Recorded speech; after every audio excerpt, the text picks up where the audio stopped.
നിശ്വസിക്കുമ്പോൾ നമ്മിൽ എല്ലാം വിട്ടകലുകയാണ്.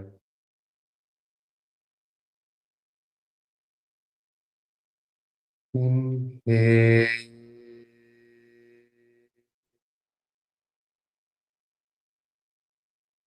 Exhale.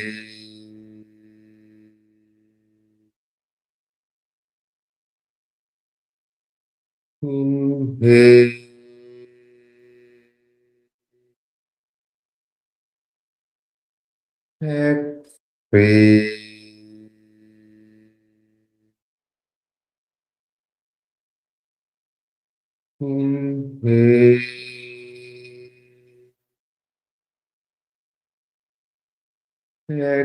Exhale.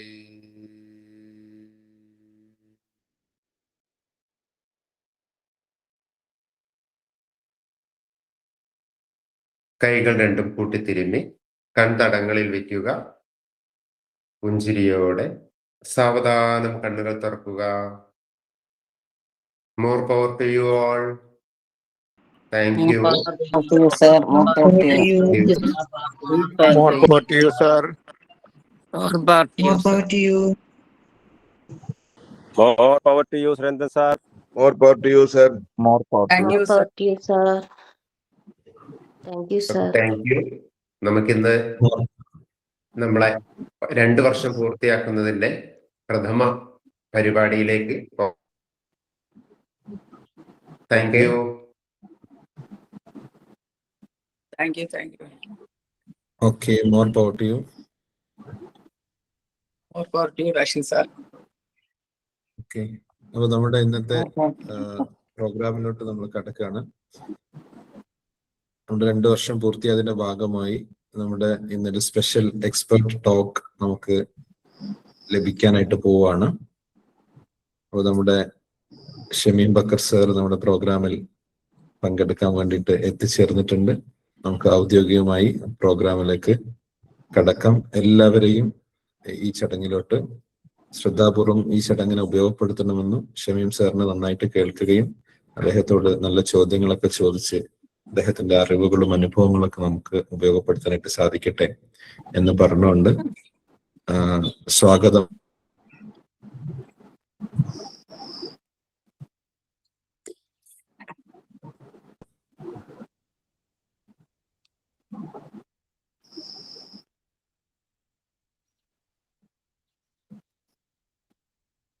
Good morning, all members. നമ്മുടെ അതിഥിയായി എത്തിയിരിക്കുന്നത് ഒരു യുവ സംരംഭകനാണ്. അദ്ദേഹം ഷമീം ബക്കർ, വയനാട് സ്വദേശിയാണ്. വയനാട് പെണങ്ങോട്. അദ്ദേഹത്തിന്റെ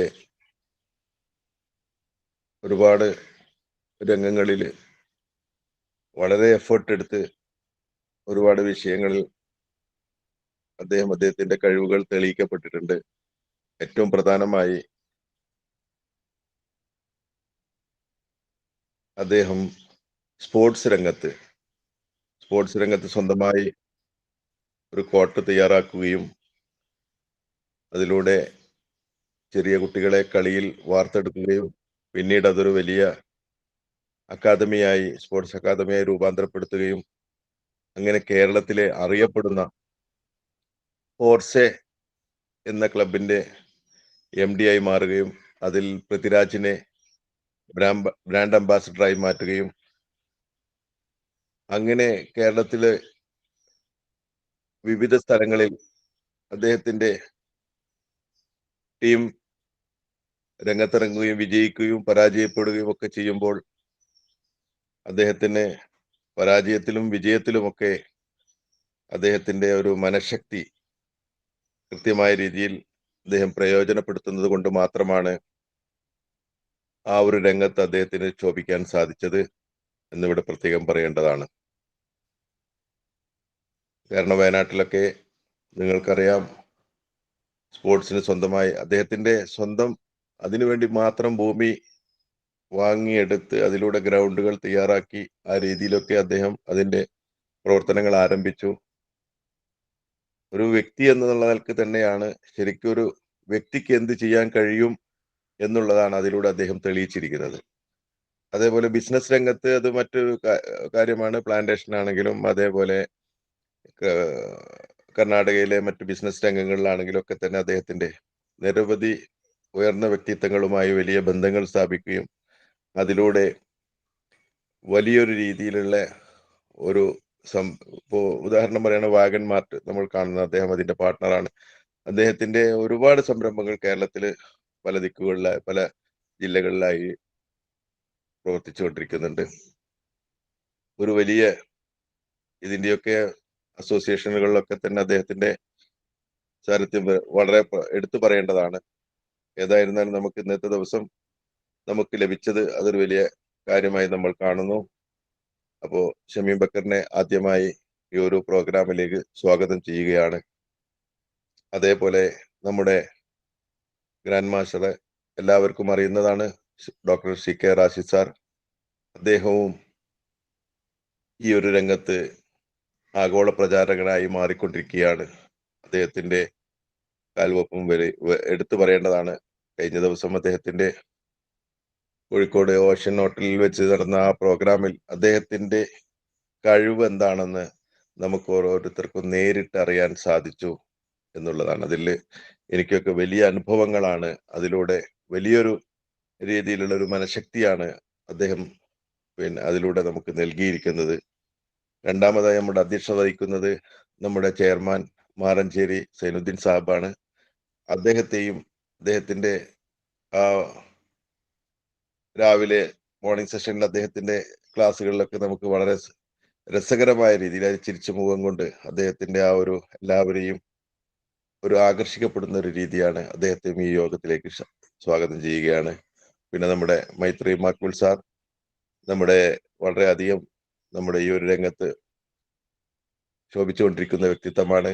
അതേപോലെ തന്നെ ഫൈസൽ സാർ, അദ്ദേഹവും നമ്മുടെ ഈ ഒരു സംരംഭത്തിന്റെ ജനറൽ കൺവീനറാണ്. അതേപോലെ നമ്മുടെ മറ്റ് വിവിധ വ്യക്തിത്വങ്ങളും അതേപോലെ നമ്മുടെ CK അബ്ദുൽ അസീസ് സാർ, അവരൊക്കെ തന്നെ നമുക്ക് ഒരു വലിയ ദിശാബോധം നമുക്ക് നൽകിക്കൊണ്ടിരിക്കുകയാണ്. അതിലൂടെയൊക്കെ നമുക്ക് വലിയ ഒരു മനഃശക്തിയുടെ ഒരു കരുത്ത് നമുക്ക് ലഭിക്കുന്നുണ്ട്.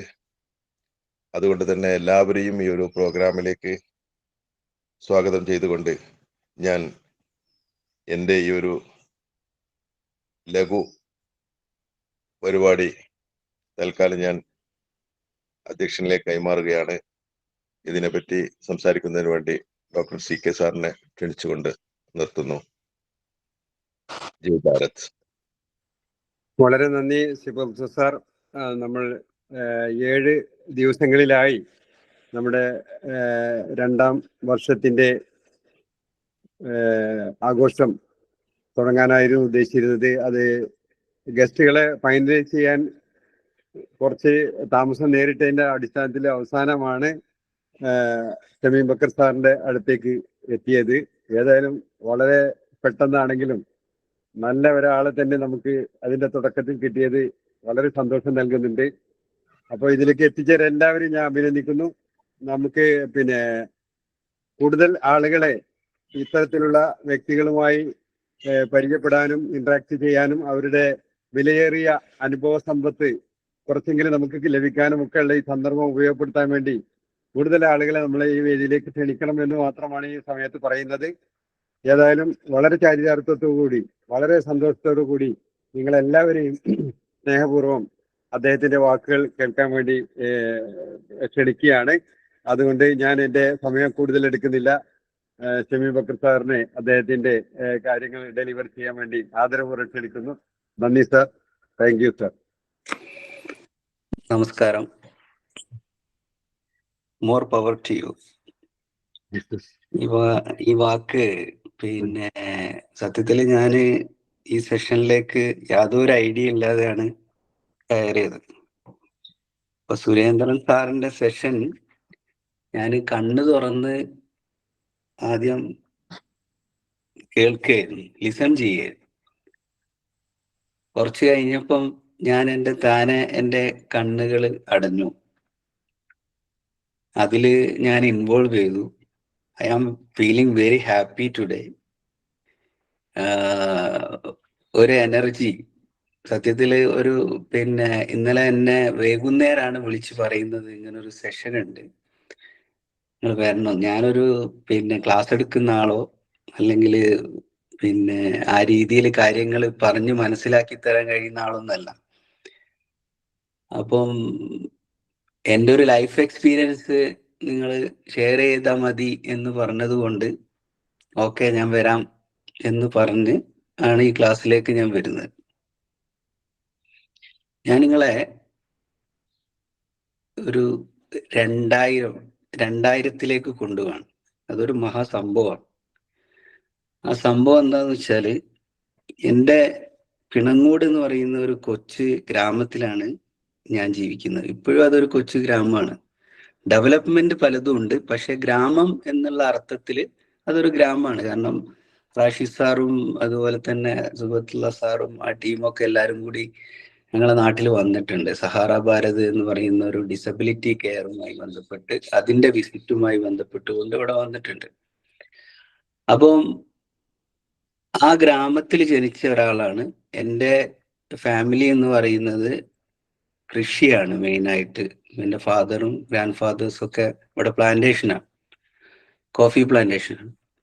ആ ഗ്രാമത്തിലെ ഷമീം ബക്കറിനെ, എൻ്റെ പേര് ഷമീം ബക്കർ എന്നാണ്, ഷമീം ബക്കറിനെ ഗൾഫിൽ പറഞ്ഞേക്കുക എന്നുള്ള മഹാസംഭവം നടക്കാൻ പോവാണ് 2000-ൽ. അതിന്റെ പ്രശ്നം എന്താന്ന് വെച്ചാല്, ഗൾഫിലേക്ക് വിടുന്നതിന്റെ പ്രശ്നം അദ്ദേഹത്തിന്റെ ജീവിതത്തിൽ അദ്ദേഹത്തിന് 2 വിത്ത് കൊടുത്തിട്ടുണ്ട്. അപ്പോ ആ 2 വിത്ത് എന്താന്ന് വെച്ചാല്, ആ 2 സീഡ്, ഒന്ന് കാര്യ ഗൗരവത്തിന്റെ സീഡും അതുപോലെ തന്നെ കളിയുടെ സീഡും. ഈ 2 സീഡാണ് ഷമീം ബക്കറിന്റെ കയ്യിലുള്ളത്.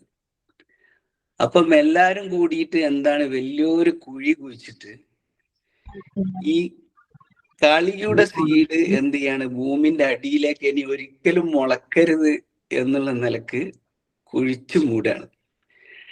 കാരണം അദ്ദേഹത്തിന്റെ പ്രവർത്തനത്താൽ ഒരു 17-ാം വയസ്സിൽ തുടങ്ങിയതാണ്. 17-ാം വയസ്സിൽ ഫുട്ബോൾ ഓർഗനൈസ് ചെയ്യുന്നതുമായി ബന്ധപ്പെട്ട്, അന്ന് വയനാട്ടിലൊന്നും കലക്ഷൻ ടൂർണമെന്റ്, ഗാലറി കെട്ടിയിട്ടുള്ള ടൂർണമെന്റുകളൊന്നും ഇല്ല. അന്ന് ഞാൻ 17-ാം വയസ്സിൽ ആ ടൂർണമെന്റിന്റെ കൺവീനറാണ്. അതുപോലെ അതിന്റെ ചെയർമാൻ എന്ന് പറയുന്നത് ഒരു 50 വയസ്സുള്ള ആളാണ്. അതിലെ കമ്മിറ്റി മെമ്പേഴ്സ് എന്ന് പറയുന്നത് അത്രക്കും പ്രായ വ്യത്യാസമുള്ള ആൾക്കാരാണ്. എൻ്റെ പ്രീ ഡിഗ്രി പഠിക്കുന്നുണ്ട്. അപ്പൊ അന്ന് മുതൽ ഓർഗനൈസിങ്ങും കളിയും വയനാട് ജില്ലക്ക് വേണ്ടി കളിക്കുകയും ഒക്കെ ചെയ്തുകൊണ്ട് ഞാനിങ്ങനെ പോവാണ്. അപ്പൊ എൻ്റെ പ്രശ്നം എന്താന്ന് വെച്ചാല്, എൻ്റെ കുടുംബത്തിലും അതുപോലെ എൻ്റെ ഭാഗത്തുള്ള ആളുകളിലൊക്കെ ഇവന് ഗൗരവമില്ല, ഇവന് കളിയാണ്. അപ്പൊ കളിന്റെ വിത്ത് നമുക്ക് എല്ലാവർക്കും കൂടി കുഴിച്ചു മൂടണം, എന്നിട്ട് ഗൾഫിലേക്ക് പറഞ്ഞു വിടണം. അങ്ങനെ ഇത് വലിയൊരു ഗർത്തത്തിലേക്ക് മൂടി എന്നെ ഗൾഫിലേക്ക് പറഞ്ഞയച്ചു. ഗൾഫിൽ പോയി എൻ്റെ ഫസ്റ്റ് സാലറി, ആദ്യത്തെ സാലറി, ഇവിടെ ഏതാണ് മൈൻഡ് സെറ്റ്, പാഷൻ എന്താണ്, ഏതൊക്കെ നിങ്ങൾ ഇതൊക്കെ ഉള്ള എക്സ്പേർട്സ് ആണ്. ഞാൻ എൻ്റെ ലൈഫ് എക്സ്പീരിയൻസ് പറയുന്നുള്ളൂ, അതൊക്കെ നിങ്ങളാണ് ഡിഗ് ചെയ്യേണ്ടത്. അപ്പോ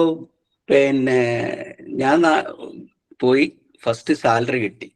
സാലറി കിട്ടിയപ്പം ഈ സാലറി ഫസ്റ്റിൽ കിട്ടിയാൽ ഞാൻ എന്താണ് ഇപ്പൊ ചെയ്യേണ്ടത്? സ്വാഭാവികമായിട്ടും നാട്ടിലേക്ക് അയച്ചു കൊടുക്കും. അപ്പോ ഞാന് ആലോചിച്ച്, ഞാനിപ്പോ എന്താ ഫസ്റ്റില് വാങ്ങാ? അപ്പൊ എനിക്ക് ഏറ്റവും ആഗ്രഹം, എനിക്ക് ഒരു ബൂട്ട് വാങ്ങണം.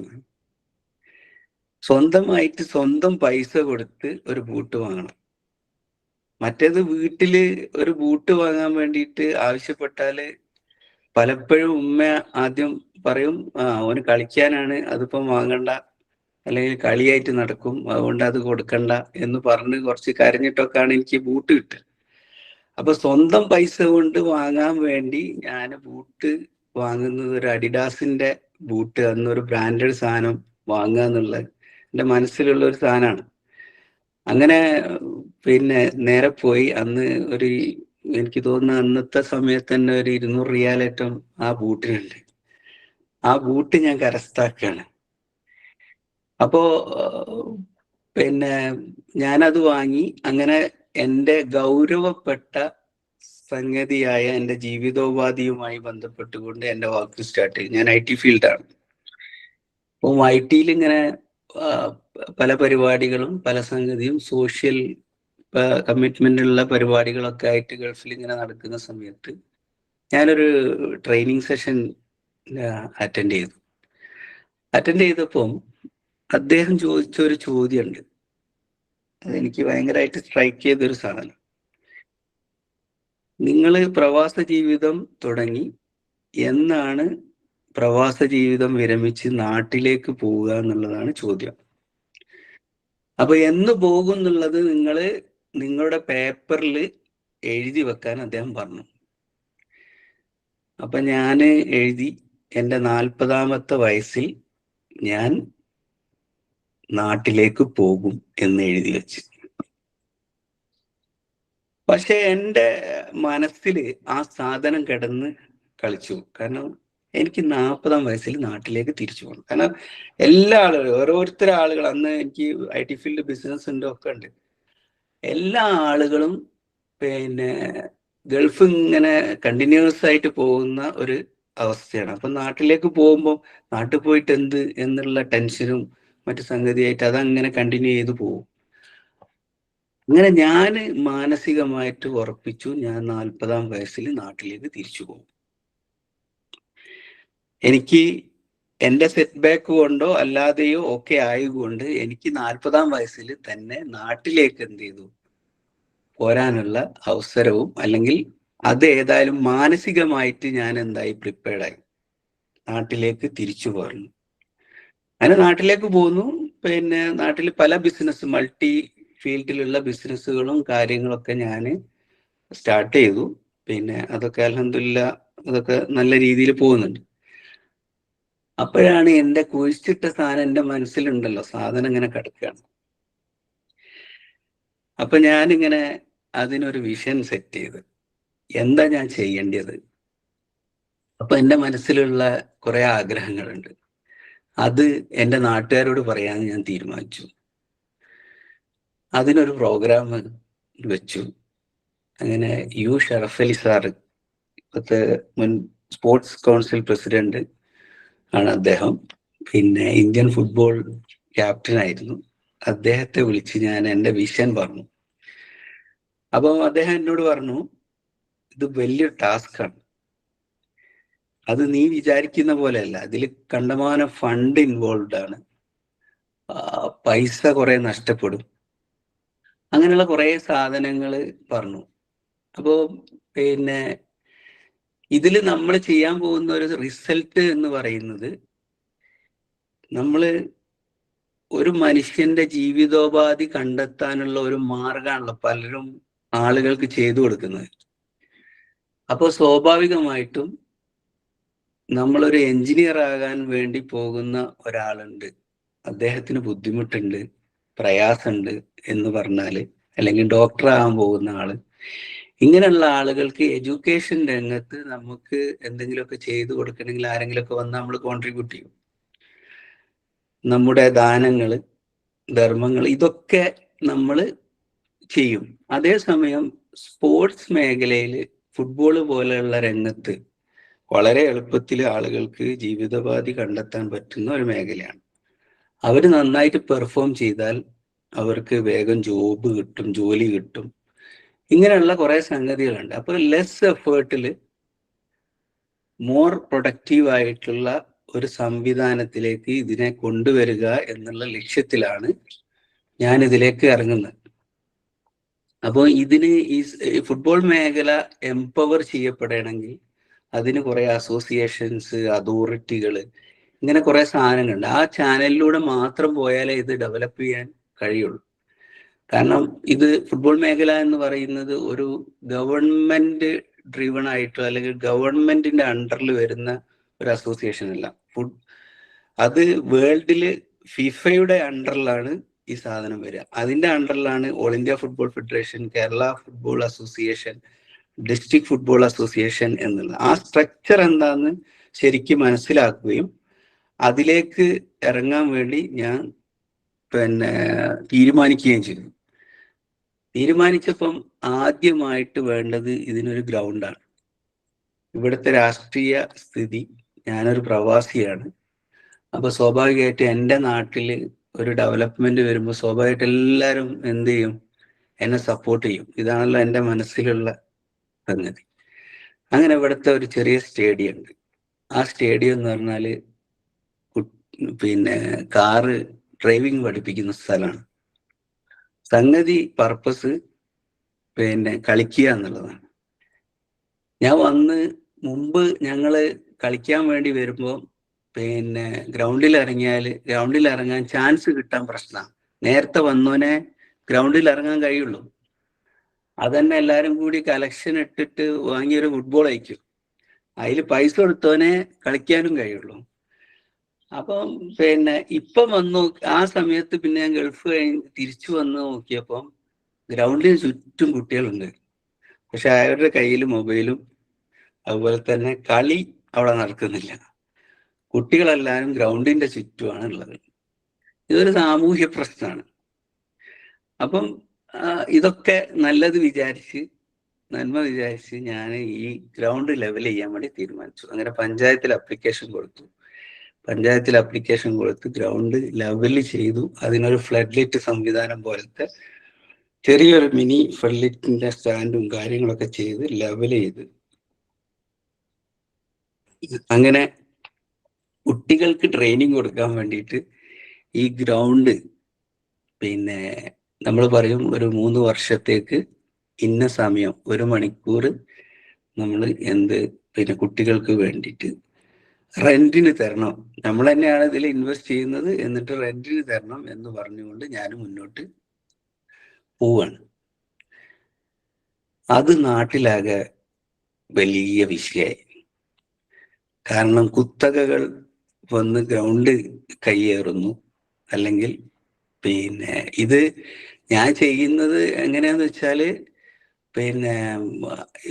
വിവിധ രാഷ്ട്രീയ പാർട്ടിയുടെ സീനിയർ ആയിട്ടുള്ള ആളുകളെ വന്ന് കണ്ട് ഏകദേശ ധാരണയിലായി ബോർഡ് മെമ്പേഴ്സിന്റെ അടുത്ത് പോയിട്ട് കാര്യങ്ങൾ പറഞ്ഞു. എന്താണ് നമ്മുടെ വിഷൻ, അത് എത്രത്തോളം എന്ന് പറഞ്ഞാൽ ഒരു ഡോക്ടറാക്കാനും എഞ്ചിനീയർ ആക്കാനും നമ്മൾ എഫേർട്ട് ഇടുന്നത് പോലെ നമ്മളെ ഒരു ഫുട്ബോളർ ആക്കാൻ കുട്ടികൾക്ക് ആ ഒരു രീതിയിലുള്ള ഇതൊരു ചാരിറ്റി പ്രോഗ്രാം പോലെയുള്ള ഒരു സംവിധാനമാണ്. അല്ലാതെ ഇതൊരു ഇൻകം ജനറേറ്റിംഗ് സാധനമല്ല നമ്മൾ ഇൻട്രൊഡ്യൂസ് ചെയ്യുന്നത്. ഇത് സമാന മനസ്കരായിട്ടുള്ള ആളുകളുടെ ഒരു കൂട്ടായ്മയായിട്ട് ഇത് മാറും എന്നുള്ള രീതിയിലുള്ള അവതരണമൊക്കെ ചെയ്തതിന് ശേഷമാണ് ഇവരുടെ യൂത്ത് വിങ്, മെയിൻ പാർട്ടികളുടെ യൂത്ത് വിങ് എല്ലാവരും കൂടി ഇതിനെ എതിർത്തു. ഞങ്ങൾ ഫുട്ബോളിനെതിരല്ല, പക്ഷെ ഒരു ഗ്രൗണ്ട് ഒരാൾക്ക് മാത്രമായിട്ട് അല്ലെങ്കിൽ ഒരു സംവിധാനത്തിന് മാത്രമായിട്ട് കൊടുക്കാൻ പറ്റില്ല. അത് യൂത്ത് വിങ്ങിനെ വിളിച്ചു വീണ്ടും ഞാൻ വിശദീകരിച്ചു ഞങ്ങൾ എന്താണ് ഉദ്ദേശിക്കുന്നത്. ഈ ഗ്രൗണ്ട് എന്ന് പറഞ്ഞ സാധനം, സംവിധാനം കളിക്കാനുള്ള ഇടാണ്. അതിനെ യൂസ് ചെയ്യുക എന്ന സാധനത്തിലേക്കാണ് ഞാൻ എല്ലാവരുടെയും ശ്രദ്ധ ക്ഷണിക്കുന്നത്. ആർക്കും വന്ന് കളിക്കുക. പക്ഷെ ഇതില് കളിക്കുന്നവർക്കേ എന്തുള്ളൂ, ചാൻസ് ഉള്ളൂ ഈ ഗ്രൗണ്ടിൻ്റെ ഉള്ളിൽ കയറാനും മറ്റ് കാര്യങ്ങൾക്കും. ആ അർത്ഥത്തിൽ നിങ്ങൾ ഇതിനെ കാണുകയും അല്ലാതെ വേറെന്തോ ഒരു ആവശ്യത്തിനുള്ള ഇടം, നമ്മുടെ സ്വന്തം വീട്ടിലെ ഒരു സ്ഥലം എന്നുള്ള നിലക്കല്ല ഇതിനെ കാണുന്നത് എന്ന് പറഞ്ഞു. അങ്ങനെ യാതൊരു നിലക്കും അവർ പറഞ്ഞു നിങ്ങൾ കളിച്ചോളി, പ്രശ്നമില്ല, പക്ഷെ അതിനൊരു ഡിസിപ്ലിനിലേക്ക്, അച്ചടക്കത്തിലേക്ക് കൊണ്ടുവരാൻ ഞങ്ങൾ എന്ത് ചെയ്യൂല, സമ്മതിക്കൂല എന്നുള്ള അർത്ഥത്തിൽ തന്നെ അങ്ങനെ പോയി. അങ്ങനെ ഞാൻ എന്ത് ചെയ്തു, സ്വാഭാവികമായിട്ടും ഇതൊരു ഹിൻഡ്രൻസ് ആണ്, നമ്മൾ അതിനെ റിസോൾവ് ചെയ്യാൻ വേണ്ടിയിട്ട് ശ്രമിക്കും. അല്ലെങ്കിൽ അതിനെ നമ്മൾ ആരുമായിട്ടും തെറ്റേണ്ടതില്ല, ആരായിട്ടും പരിഭവം വേണ്ടതില്ല. അടുത്ത സ്റ്റെപ്പ് എന്ത്, നെക്സ്റ്റ് എന്ത്, എന്നതിനെ പറ്റി ആലോചിക്കുകയും അപ്പോൾ പിന്നെ വീണ്ടും എന്നെ പഞ്ചായത്ത് പ്രസിഡന്റും വൈസ് പ്രസിഡന്റും പാർട്ടിന്റെ ആൾക്കാരൊക്കെ വിളിച്ചു കയറ്റിയിട്ട് പറഞ്ഞു, ഷമീമ യൂത്ത് എന്ന് പറഞ്ഞാൽ എങ്ങനെയാണ്, അതുകൊണ്ട് ഒരു കാര്യം ചെയ്യും, നമ്മുടെ ഒരു പഴയ പിന്നെ ഗ്രൗണ്ട് ഉണ്ട്, അത് ഞാനൊക്കെ ചെറുപ്പകാലത്ത് ഒരു പുഴേന്റെ പക്കത്താണ്, കുറച്ച് ഉള്ളിലേക്ക് പോയിട്ടാണ്. അപ്പം ആ ഗ്രൗണ്ടിൽ പോയിട്ട് നീ എന്ത് ചെയ്തോ, നീ ഒന്ന് ലെവൽ ചെയ്തിട്ട് അതിൽ കളിച്ചു, അവിടെ കാര്യം നിനക്ക് ഡിസ്റ്റർബൻസ് ഉണ്ടാവില്ല, അത് ഞങ്ങൾ നോക്കിക്കോളാം എന്ന് പറഞ്ഞു. അപ്പൊ പ്രവാസ ജീവിതമൊക്കെ കഴിഞ്ഞ് കുറച്ച് വന്നതാണ്, ഇവിടെ ഇന്ററാക്ഷൻ തുടങ്ങിയിട്ടുള്ളൂ. അപ്പം പിന്നെ ഞാൻ പറഞ്ഞു ഓക്കെ, നാട്ടിൽ നിന്ന് ഇത് പോണ്ട. ഞാൻ അതിൻ്റെ ഇടയിൽ വേറൊരു പിന്നെ ക്രിസ്ത്യൻ മാനേജ്മെന്റ് സ്കൂൾ എന്നോട് പറഞ്ഞു, നിങ്ങൾ ഇവിടെ വന്നോളി, ഇവിടെ ചെയ്തോളി, ഞങ്ങൾക്ക് യാതൊരു പ്രശ്നവുമില്ല, നിങ്ങൾ ഇവിടെ ഡെവലപ്പ് ചെയ്തോളി എന്ന് പറഞ്ഞപ്പം നാട്ടിൽ നിന്ന് ഒരു 7 കിലോമീറ്റർ അപ്പുറത്താണ്. അപ്പൊ ഞാൻ വീണ്ടും ഈ ഗ്രൗണ്ട് തന്നെ, കാരണം നാട്ടുകാർക്ക് കുറച്ചും കൂടി പ്രയോജനപ്രദമാകുമല്ലോ എന്ന് വിചാരിച്ചു ഇത് പിന്നെ ലെവൽ ചെയ്യാം എന്ന് വിചാരിച്ച് അതിന് കോണ്ടൂർ സർവേക്ക് ആളെയും അതുപോലെ വണ്ടിയൊക്കെ ഏൽപ്പിച്ചു, ഗ്രൈഡറൊക്കെ ഏൽപ്പിച്ചു. ഗ്രൗണ്ടിലേക്ക് പിന്നെ ആളുകൾ, എൻ്റെ സ്റ്റാഫുകൾ പോയ സമയത്ത് ഈ ഗ്രൗണ്ടിന്റെ തൊട്ടടുത്ത് വീട്ടുകാരുണ്ട്, ഗോവിന്ദേട്ടൻ എന്ന് പറയുന്നത്.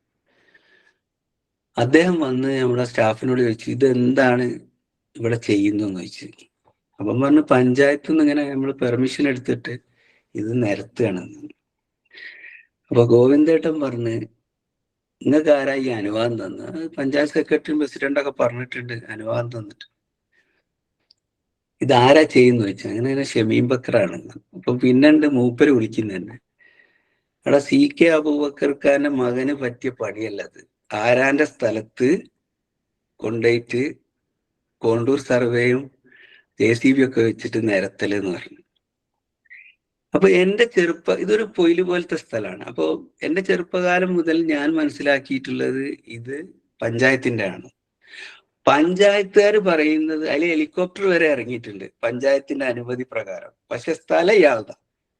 ഇതാർക്കും അറിയില്ല. അയാള് മാനസികമായിട്ട് വിചാരിച്ചത് എന്താന്ന് വെച്ചാൽ, മക്കളല്ലേ കളിച്ചോട്ടെ, കേരളോത്സവം വരുമ്പോ കേരളോത്സവം നടത്തിക്കോട്ടെ. ഇയാളൊരു നന്മ വിചാരിച്ചിട്ട്, ഇയാളോട് ആര് ചോദിക്കുന്നുണ്ട്, അവിടുത്തെ പഞ്ചായത്ത് പ്രസിഡന്റും വൈസ് പ്രസിഡന്റും ഒക്കെ ചോദിക്കും, ഞങ്ങൾ ഗോവിന്ദേട്ട അങ്ങനെ ഒന്ന് നടത്തിക്കോട്ടെ, അയാൾ അനുവാദം കൊടുക്കും. പക്ഷെ പൊതുധാരയിൽ എല്ലാവരുടെയും മനസ്സെന്താന്ന് വെച്ചാൽ, ഇത് പിന്നെ പഞ്ചായത്ത് ഗ്രൗണ്ടാണ്. അപ്പോ പിന്നെ ഞാൻ പറഞ്ഞു, ഗോവിന്ദേട്ട എനിക്കറിയില്ല നിങ്ങളതാണ്, നിങ്ങളത്തെ അതിൻ്റെ അടുത്ത് രേഖയൊക്കെ ഉണ്ടോന്ന് ചോദിച്ചു. അണ്ട് മോനേക്ക് വാന്നാണ്.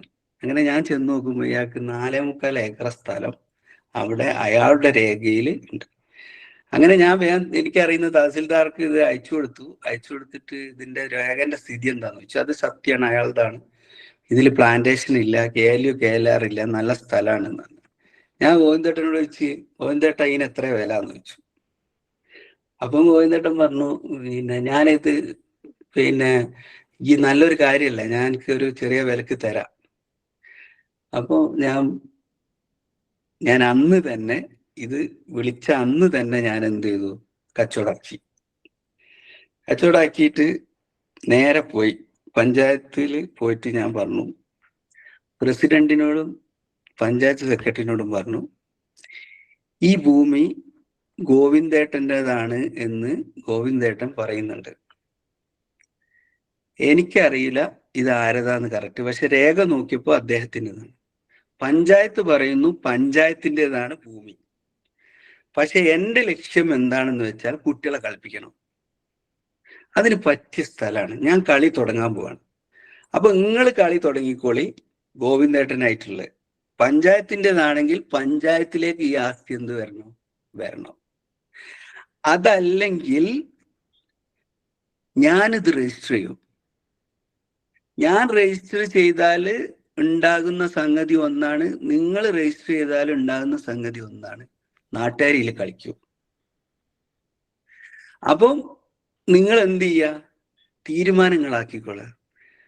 പിന്നെ കംപ്ലീറ്റ് ജാഥയും ഗോവിന്ദേട്ടന്റെ വീട്ടിലേക്ക് ജാഥ, നാട്ടുകാരെല്ലാരും കൂടി ഗോവിന്ദേട്ടന്റെ അടുത്തേക്ക്. ഇതാണെങ്കിൽ രാഷ്ട്രീയ പാർട്ടിക്കാർക്ക് പറയാൻ കഴിയുന്നില്ല. നല്ലൊരു പരിപാടി ആയതുകൊണ്ട് പൊതുബോധത്തിൽ ഇതിനെ എതിർക്കാൻ കഴിയുന്നില്ല.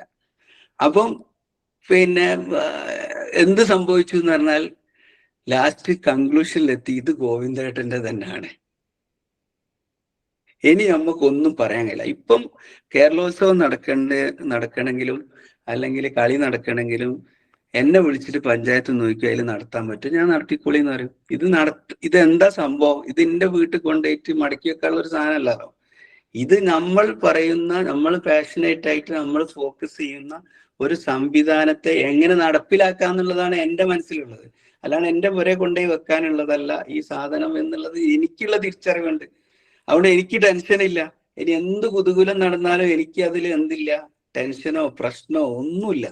അപ്പൊ ഞാൻ അതുമായിട്ട് പോവുകയും ആ സാധനം ഗ്രൗണ്ട് ഫോട്ടോ എടുത്ത് കേരള പ്രീമിയർ ലീഗ് കളിക്കാനുള്ള ഒരു പ്രൊഫഷണൽ ക്ലബ്ബ് ഈ ഗ്രൗണ്ട് സ്വന്തമായിട്ടുണ്ട് എന്നുള്ള എലിജിബിലിറ്റിയിൽ എനിക്ക് എന്ത് കിട്ടി?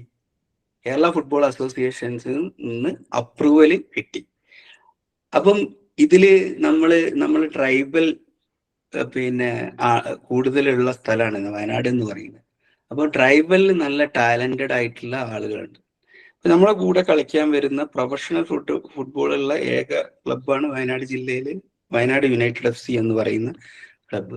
അപ്പൊ ഞാന് കുഴിച്ചു മൂടിയ വിത്ത് ഞാൻ എന്ത് ചെയ്യാണ്, മുളപ്പിക്കാൻ തുടങ്ങുകയാണ്.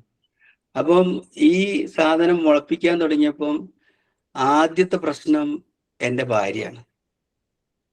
കാരണം പൈസ പോണ പരിപാടിയാണല്ലോ, പുയ്യാപ്പിള ഇറങ്ങണേ.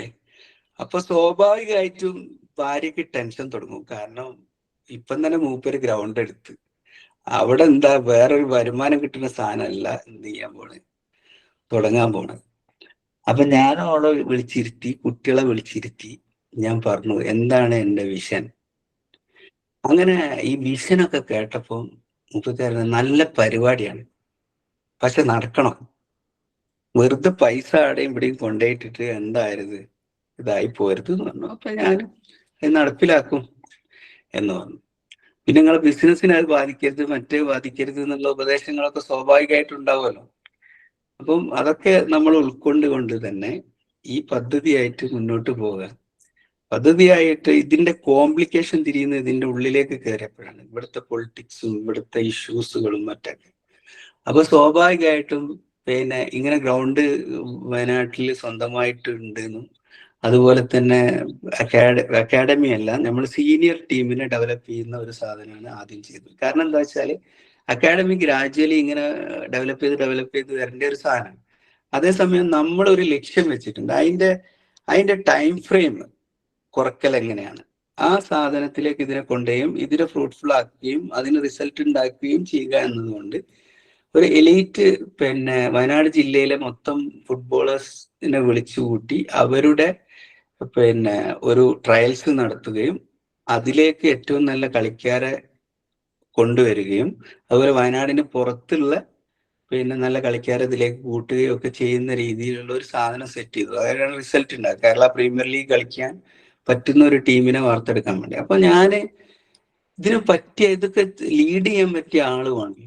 അപ്പോൾ ഞാനിങ്ങനെ മനസ്സിലിങ്ങനെ കരുതുകയാണ്, ഞാൻ ആളുകളോട് ഇങ്ങനെ ഷെയർ ചെയ്യും, ഇങ്ങനെ ഒരു പദ്ധതി ഉണ്ട് ഈ മേഖലയിലുള്ളവരൊക്കെ പറഞ്ഞു. അങ്ങനെ എനിക്ക് പിന്നെ ഒരു അഡ്വർടൈസ്മെന്റ് കൊടുത്തിട്ടോ ഒന്നുമല്ല, നമ്മൾ ഒരു സാധനത്തെ നടത്താൻ തീരുമാനിച്ചാൽ നമ്മൾ അതിൽ ഇറങ്ങിയാൽ മതി, ബാക്കിയൊക്കെ അങ്ങനെ കൊണ്ടുതരും. ഞാൻ വിശ്വാസപ്രകാരം ഞാൻ പറയാ, പടച്ചോ ഇങ്ങനെ കൊണ്ടുതരും ഓരോരുത്തരെ, അതിന് പറ്റിയ ആൾക്കാരെ, അതിന് പറ്റിയ പിന്നെ ആളുകളെ, പിന്നെ റിസോഴ്സസിനെ. അപ്പോൾ പൂനെയിൽ നിന്ന് പിന്നെ ബോംബെയിൽ നിന്ന് ഒരാള് എൻ്റെ അടുത്ത് വന്നു. അത് വന്നത് ഒരു കോണ്ടാക്ട് ത്രൂവിൽ വന്നതാണ്. ഇദ്ദേഹം വന്നു, വയനാട്ടിൽ വന്നു. ഇദ്ദേഹം വയനാട് കണ്ടപ്പോൾ, ഈ സ്ഥലമൊക്കെ കണ്ടപ്പോൾ ഇദ്ദേഹത്തിന് ഭയങ്കരമായിട്ട് ഇഷ്ടപ്പെട്ടു. ഇദ്ദേഹം പറഞ്ഞു എനിക്ക് ഇങ്ങനത്തെ ഒരു ഗ്രാമീണ ചുറ്റുപാടിൽ എനിക്ക് എന്ത് ചെയ്യണം, വർക്ക് ചെയ്യണം, അതുകൊണ്ട് ഞാൻ വെരി ഇൻട്രസ്റ്റഡ് ആണ്. മൂപ്പരുടെ ജീവിതം എന്ന് പറയുന്ന ഫുട്ബോളാണ്. മൂപ്പര് കല്യാണം കഴിച്ചതും ഫുട്ബോളിനെയാണ്. മൂപ്പര് എന്ന് വെച്ചാൽ മൂപ്പര് കല്യാണം ഇതുവരെ കഴിച്ചിട്ടില്ല. ടൈസൺ ചെറിയാൻ എന്ന് പറയുന്ന ഒരു കോച്ച്, അദ്ദേഹം വെരി ടാലന്റഡ് ആണ്. സ്പാനിഷ് സ്റ്റൈലിനെ പറ്റിയിട്ട് പഠിക്കുകയും ഒക്കെ ചെയ്തിട്ടുള്ള ആളാണ്. ഞാൻ ഈ പറയുന്നത് ഇൻസ്റ്റന്റുകളാണ്, നിങ്ങളൊന്ന് നോക്കിയാൽ മതി, ഇതിന് കോറിലേറ്റ് ചെയ്താൽ മതി. കാരണം ഞാൻ അപ്പം ഒരു ഗ്രൗണ്ട് വാങ്ങാൻ ഞാൻ ആഗ്രഹിച്ചിട്ടില്ല. ഗ്രൗണ്ട് ഉണ്ടാക്കണം എന്ന് ഞാൻ ആഗ്രഹിച്ചിട്ടുണ്ട്.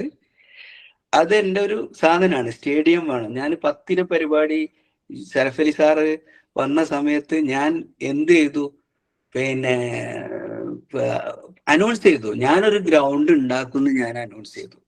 എൻ്റെ മുന്നിൽ ഗ്രൗണ്ട് ഇല്ല, സ്ഥലമില്ല, ഒന്നുമില്ല. ഇല്ലാത്തന്നെ ഞാൻ ജനങ്ങളെ മുന്നിൽ ഞാൻ പറഞ്ഞു. അപ്പം അന്ന് ഒരു ക്ലാസ് എടുക്കാൻ വന്ന ഒരു അന്ന് ഒരു ആശംസ പറയാൻ വന്ന മുജീബ് സാറ് ഉണ്ട്. നിങ്ങൾക്കറിയാം, യൂട്യൂബിലൊക്കെ ഉണ്ടാവും. മുജീബ് മാഷ് എന്ന് പറഞ്ഞ മുജീബ് ബ്ലോഗ് എന്ന് പറഞ്ഞിട്ടൊരു സാധനമുണ്ട്. അദ്ദേഹത്തിന് പിന്നെ ഗോൾഡൻ ബട്ടൺ ഒക്കെ കിട്ടിയ ആളാണ് യൂട്യൂബിൽ. അപ്പൊ അദ്ദേഹം അന്ന് ഞാൻ പറഞ്ഞ പ്രസംഗം കഴിഞ്ഞപ്പം അദ്ദേഹം പറഞ്ഞു, ഷമീം ഇവിടെ അപ്ലൈ ചെയ്യുന്നത് ലോ ഓഫ് അട്രാക്ഷൻ ആണ് എന്ന് പറഞ്ഞു. സാധനങ്ങൾ അനൗൺസ് ചെയ്യുക, വായുവിൽ അനൗൺസ് ചെയ്തു, ആ സാധനം നടപ്പിലാവും എന്ന് അദ്ദേഹം തന്നെ അവിടെ എന്ത് ചെയ്തു, പ്രഖ്യാപിച്ചു. അത് കഴിഞ്ഞ് ഒരു 4-5 മാസം ആകുമ്പോഴത്തേക്കാണ് ഗ്രൗണ്ട് ആകുന്നത്. അത് ഞാൻ എഫേർട്ട് എടുത്തിട്ട് ചെയ്ത ഒരു സാധനമായിട്ട് എനിക്ക് തോന്നുന്നില്ല. പക്ഷെ സാന്ദർഭികമായിട്ട് ഈ സാധനം പടച്ചോൻ കൊണ്ടുതരും എന്ന് പറഞ്ഞ സാധനത്തിലാണ് ഞാൻ അതിനെ മനസ്സിലാക്കുന്നത്. അതേപോലെയാണ് ഈ കോച്ചിനെ വെറും ഫുട്ബോളായിട്ട് നടക്കുന്ന ഒരാളെ, പിന്നെ അദ്ദേഹം കല്യാണം കഴിച്ചിട്ടില്ല, ഫുട്ബോളായിട്ട് തന്നെയാണ് നടക്കുന്നത്. അപ്പം ഇതിങ്ങനെ മുളക്കാൻ തുടങ്ങി. അപ്പൊ ഞാന് പിന്നെ റിസൾട്ടാണ് വേണ്ടത്. കാരണം ഈ സാധനം എന്ന് പറഞ്ഞാൽ ഇതൊരു ഫെയിമാണ്. എന്താ വെച്ചാൽ ഒരു സെലിബ്രിറ്റി സാധനത്തിലേക്ക് പോകുന്നതാണ് ഫുട്ബോൾ എന്നൊക്കെ പറയുന്നത്. പക്ഷെ നമ്മൾ അതിലേക്ക് പോകരുത്. നമ്മൾ ചെയ്യുന്നതിന്റെ ഒരു ലക്ഷ്യമുണ്ട്. ആ ലക്ഷ്യം എന്ന് പറയുന്നത് വളരെ ഫോക്കസ്ഡ് ആയിരിക്കണം. പിന്നെ കൂലിപ്പണിക്കാരായ കുറെ ആളുകൾ ജീവിക്കുന്ന ഒരു നാടാണ് വയനാട്.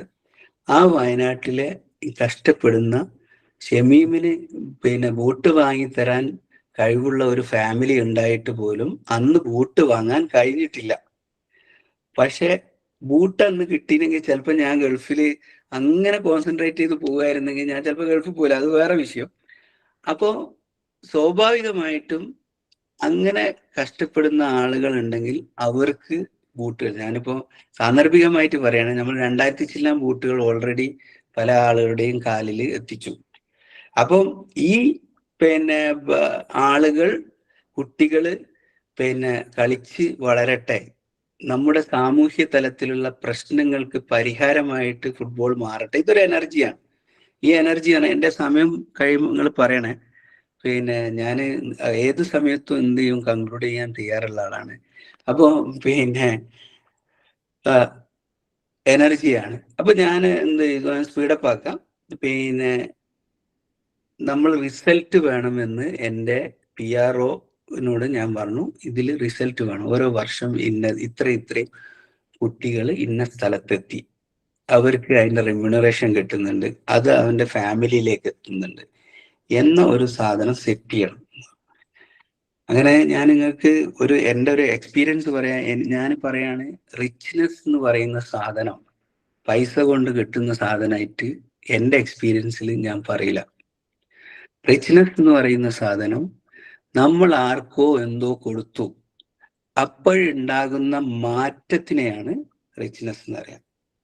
അത് നമ്മളെ സാറ്റിസ്ഫൈ ചെയ്യിച്ചു, നമുക്ക് സന്തോഷം നൽകി. ഇതാണ് റിച്ച്നെസ്. ആ സാധനം എനിക്ക് കിട്ടിയത് എൻ്റെ ബിസിനസ് രംഗത്തെ എൻ്റെ പണം വന്നപ്പോഴും മറ്റ് സംവിധാനങ്ങൾ വന്നപ്പോഴും ഫെസിലിറ്റീസ് വന്നപ്പോഴും ലാൻഡ് വന്നപ്പോഴും ബിൽഡിംഗ് വന്നപ്പോഴും ഒന്നല്ല. എനിക്ക് പൂർണ്ണമായിട്ട് കിട്ടിയത്, ഞാൻ പറയും, എൻ്റെ പാഷനേറ്റ് ആയിട്ടുള്ള ഒരു സാധനം, എനിക്ക് കംഫർട്ട് സോണിൽ അല്ലാത്ത ഒരു സാധനത്തിൽ ഞാൻ കയറി കളിക്കുകയാണ്. കാരണം ഇതൊരു തലവേദനയാണ് സത്യത്തിൽ. ഈ കംഫർട്ട് സോണിൽ അല്ലാത്ത ഒരു സ്ഥലത്ത് കയറി അസ്വസ്ഥതയോടുകൂടി ഒരു സാധനത്തെ അപ്രോച്ച് ചെയ്ത് ആ സാധനത്തിന്റെ ലക്ഷ്യത്തിലേക്ക് എത്തുമ്പോൾ എനിക്ക് കിട്ടുന്ന ഒരു സാറ്റിസ്ഫാക്ഷൻ ഉണ്ട്. ആ സാറ്റിസ്ഫാക്ഷനെയാണ് റിച്ച്നെസ് എന്ന് ഞാൻ മനസ്സിലാക്കുന്നത്. അത് എനിക്ക് ഏതിൽ കിട്ടുന്നുണ്ട്? ഫുട്ബോളിൽ കിട്ടുന്നുണ്ട്. അപ്പം ഞാൻ അതിനൊരു ഉദാഹരണം പറഞ്ഞു, വെറുതെ വാക്കുകൊണ്ട് പറഞ്ഞിട്ട് കാര്യമില്ല. ഉദാഹരണം എന്താണെന്ന് വെച്ചാൽ, ഒരു ആദിവാസി എന്ന് ഞാൻ അവരെ താഴ്ത്തി കെട്ടി പറയല്ല. കാരണം ഒരു ആദിവാസി ഊരിൽ നമ്മൾ പോയി കയറി ചെന്നാൽ ആ ആദിവാസി ഊരിലുള്ള ആളെ നമ്മൾ ആലിംഗനം ചെയ്യോ? ആലിംഗനം ചെയ്യാൻ നമുക്ക് കഴിയില്ല. മുറുക്കാൻ മുറുക്കി. അതുപോലെ തന്നെ ഞാൻ പറയുന്ന ആദിവാസി എന്ന വിഭാഗങ്ങൾ പലതുണ്ട്. അതിൽ പണിയ വിഭാഗം പ്രത്യേകിച്ച്. ആ പണിയ വിഭാഗത്തിലുള്ള ആളുകളുടെ വീട്ടിൽ പോയി അവരുടെ മകനെ നമ്മൾ ആലിംഗനം ചെയ്യുക എന്ന് പറയുന്ന സാധനം നമുക്ക് പിന്നെ ചിലപ്പം ചെയ്യുന്ന ആളുകൾ ഉണ്ടായിരിക്കാം. എൻ്റെ ജീവിതത്തിൽ ഞാൻ വയനാട്ടിലാണെങ്കിൽ ഇത്രയും ഉണ്ടായിട്ട് ഞാൻ ചെയ്തത് ഫുട്ബോളിലൂടെയാണ്. എന്ന് വെച്ചാല് ഞാൻ ഒരു ശ്രീനാഥ് എന്ന് പറയുന്ന ആദിവാസി ബാലൻ ഞങ്ങളുടെ ടീമിലെത്തുകയും ഞാൻ ഡെയ്സനോട് പറഞ്ഞു ഇവനെ ഫോക്കസ് ചെയ്ത് എവിടെയെങ്കിലും എത്തിക്കണം. പബ്ലിസിറ്റി ട്രെൻഡിന്റെ ഭാഗമായിട്ട് ഞങ്ങൾ എവിടെയും കൊണ്ടുപോയിട്ട് അതിങ്ങനെ അങ്ങനെ ആദിവാസി ബാലൻ ഇങ്ങനെ എത്തി അതിന് പ്രോഗ്രാം അങ്ങനത്തെ ഒരു സാധനം ചെയ്ത് ആകെ ചെയ്തത് ഇദ്ദേഹം സന്തോഷ് ട്രോഫി ക്യാമ്പിൽ ഇടം പിടിച്ചു. ചരിത്രത്തിൽ ആദ്യമായിട്ട് ഒരു പണിയ വിഭാഗത്തിലുള്ള ഒരു ആദിവാസി സന്തോഷ് ട്രോഫിയിൽ എത്തുകയാണ്. ഇവന് പെട്ടെന്ന് ജോലിയാവും. അപ്പൊ ശ്രീനാഥിന് നമ്മൾ അന്ന് എന്ന് വെച്ചാൽ KPL വന്നപ്പം ശ്രീനാഥ് പണിക്ക് പോകുന്ന ആളാണ്. വിദ്യാഭ്യാസം ഡിസ്കണ്ടിന്യൂ ചെയ്തിട്ടുണ്ട്. അവന് വാഴപ്പണിക്കാണ് പോവുക. അപ്പം അവന്റെ 18-ാം വയസ്സിലും 17-ാം വയസ്സിലും അവന് വാഴപ്പണി തുടങ്ങിയിട്ടുണ്ട്. അപ്പം ഞാൻ പറഞ്ഞു വാഴപ്പണിക്ക് പോകണ്ട, നിങ്ങൾ എന്ത് ചെയ്യ്, ഇതിന് നിൽക്കി. അവനൊരു 7,000 രൂപ നമ്മൾ സാലറി നിശ്ചയിച്ചു. ഇന്ന് അവൻ വാങ്ങുന്ന സാലറി വെറും വിത്തിൻ 3 years അവൻ വാങ്ങുന്ന സാലറി എന്ന് പറഞ്ഞാൽ 1.5 ലക്ഷം റുപ്യ. ഇവന് 1.5 ലക്ഷം റുപ്യ ഫസ്റ്റിലെ സാലറി കിട്ടിയപ്പം ആ 1.5 ലക്ഷം രൂപ ഇവന് പിറ്റത്തെ ദിവസം അവിടുത്തെ കോച്ചിനോട് വിളിച്ചിട്ട് പറഞ്ഞു, വെസ്റ്റ് ബംഗാൾ കൽക്കട്ടയിലാണ്. അങ്ങനെ അവിടുത്തെ കോച്ച് എന്നെ വിളിച്ചിട്ട് പറഞ്ഞു, ശ്രീനാഥ് ചോദിക്കുന്നുണ്ട്, ഇന്നലെയാണ് ശ്രീനാഥിന് സാലറി കൊടുത്തത്, ഇന്ന് നാട്ടിൽ പോകാൻ വേണ്ടിയിട്ട് പൈസ ചോദിക്കുന്നുണ്ട് എന്ന് പറഞ്ഞു. അപ്പം എനിക്ക് കാര്യം വേഗം പിടികിട്ടി. കാരണം ഈ ആദിവാസി പണി വിഭാഗത്തിലുള്ള ആൾക്കാരുടെ ഒരു സ്വഭാവമുണ്ട്. അവര് അന്നാന്ന് കിട്ടിയ പൈസ അന്നാന്ന് ചെലവാക്കൂ, ആ ദിവസം തന്നെ ചെലവാക്കൂ. ഒന്നിലെ കള്ളുടിച്ചിട്ടോ അല്ലാണ്ടോ ഒക്കെ ആയിട്ട് ഇവരെന്ത് ചെയ്യും, പിറ്റേന്ന് വീണ്ടും പണിക്ക് പോകും, എന്നിട്ട് പിറ്റേന്ന് അത് ചെലവാക്കും. ആ ഒരു രീതിയാണ്. ഇവനക്ക് 1.5 ലക്ഷം റുപ്യ ഒന്നായിട്ട് കിട്ടിയപ്പോൾ ഇവൻ ടെൻഷനായി. ഇവൻ നേരെ എന്ത് ചെയ്ത് ഇവന്റെ ഫ്രണ്ടിനെ വിളിച്ച്, അങ്ങനെ ആരൊക്കെ വിളിച്ച് 2-3 അക്കൗണ്ടിലേക്ക് കംപ്ലീറ്റ് പൈസ എന്ത് ചെയ്ത് ട്രാൻസ്ഫർ ചെയ്തിട്ട് ഇവൻ എന്താ വെച്ചാൽ ഈ പൈസ ഞാൻ എന്താക്കാനാ, നമ്മള് പറയാ ഓനൊക്കെയാണ് ഹാപ്പി. കാരണം എന്താ വെച്ചാൽ ഒരു പൈസ ഇല്ലെങ്കിൽ ഓൻ എന്തില്ല, ഒരു പ്രശ്നമില്ല. ഒരു പൈസ വന്നപ്പോ പിന്നെ ആകെ ടെൻഷനായി, പ്രശ്നമായി. അങ്ങനെ പിന്നെ പൈസ പിന്നെ ഫ്രണ്ട്സൊക്കെ അയച്ചു കൊടുത്ത് എന്നിട്ട് ഞാൻ വിളിച്ചു, എന്താ ശ്രീനാഥ് ചോദിച്ചു. അല്ല ഷെമീക്ക, അത് ഞാന് എന്റെ ഫ്രണ്ട്സൊക്കെ ഞാൻ എന്റെ കയ്യിൽ വെച്ചാൽ അത് കംപ്ലീറ്റ് തീർന്നു പോകും, അതിനോണ്ട് ഞാൻ എന്ത് ചെയ്ത് അയച്ചു കൊടുത്ത്. അപ്പൊ ഞാൻ പറയാ, വയനാട് ജില്ലയിലെ പണിയ വിഭാഗത്തിലുള്ള ഒരാള് ആദ്യമായിട്ട് ഫ്ലൈറ്റിൽ കയറിയിട്ടുണ്ടെങ്കിൽ അത് ശ്രീനാഥാ. ഇത് അടയാളപ്പെടുത്തലാണ്. ഇത് ഷമീം ഉണ്ടാക്കിയ ഒരു സാധനമല്ല. ഇത് എംപവർ ചെയ്യപ്പെടുമ്പോഴുണ്ടാകുന്ന ഓട്ടോമാറ്റിക്കലി ഉണ്ടാകുന്ന സാധനമാണ്. നിങ്ങൾ പലപ്പോഴും നമ്മൾ പറയല്ലോ mind set is the future എന്ന് പറയുന്ന ഈ ആളെ ശ്രീനാഥിന്റെ അടുത്ത് നമ്മൾ പോയിട്ട് പറയുന്നത് എന്താ, ശ്രീനാഥ് കൊൽക്കട്ടയിൽ പോകൂലെന്ന് പറഞ്ഞു. അവന്റെ അമ്മ പറഞ്ഞു നടക്കൂല, ഇത്ര ദൂരം വിടാൻ പറ്റൂല, ഞങ്ങൾ വിടൂല, അല്ലെങ്കിൽ ആരെങ്കിലും കൂടെ പോയിട്ട് അവിടെ താമസിക്കണം. അങ്ങനെ അമ്മനെ വിളിച്ചിരുത്തി കലക്ടറെ കൊണ്ടുവന്ന് അവിടെ ഒരു കേക്കൊക്കെ വെച്ച് നമ്മളെ കേക്ക് മുറിച്ച് ഇവനെ യാത്ര അയക്കണല്ലോ. ഒരു മൈൻഡ് സെറ്റ് അതിലേക്ക് കൊണ്ടുവരാൻ വേണ്ടിയിട്ട് കലക്ടറൊക്കെ വന്ന് പറയുമ്പോ കുറച്ചും കൂടി ഒരു ഉഷാർ കിട്ടുമല്ലോ. അങ്ങനെ കലക്ടർ വന്ന് വീട്ടിൽ വന്ന് അവിടെ വന്ന് കേക്കൊക്കെ മുറിച്ച് ഇവന്റെ വായിൽ വെച്ചു കൊടുത്ത്, അങ്ങനെ പിറ്റത്തെ ദിവസം 11 മണിക്കാണ് ഫ്ലൈറ്റ്. ഡെയ്സൺ എന്നെ വിളിക്കുന്നു, ഷമീംക, ശ്രീനാഥ് വീട്ടിൽ നിന്ന് ഇറങ്ങിയിട്ടില്ല, ഇനി എയർപോർട്ടിൽ ഫ്ലൈറ്റ് മിസ്സാവുന്ന.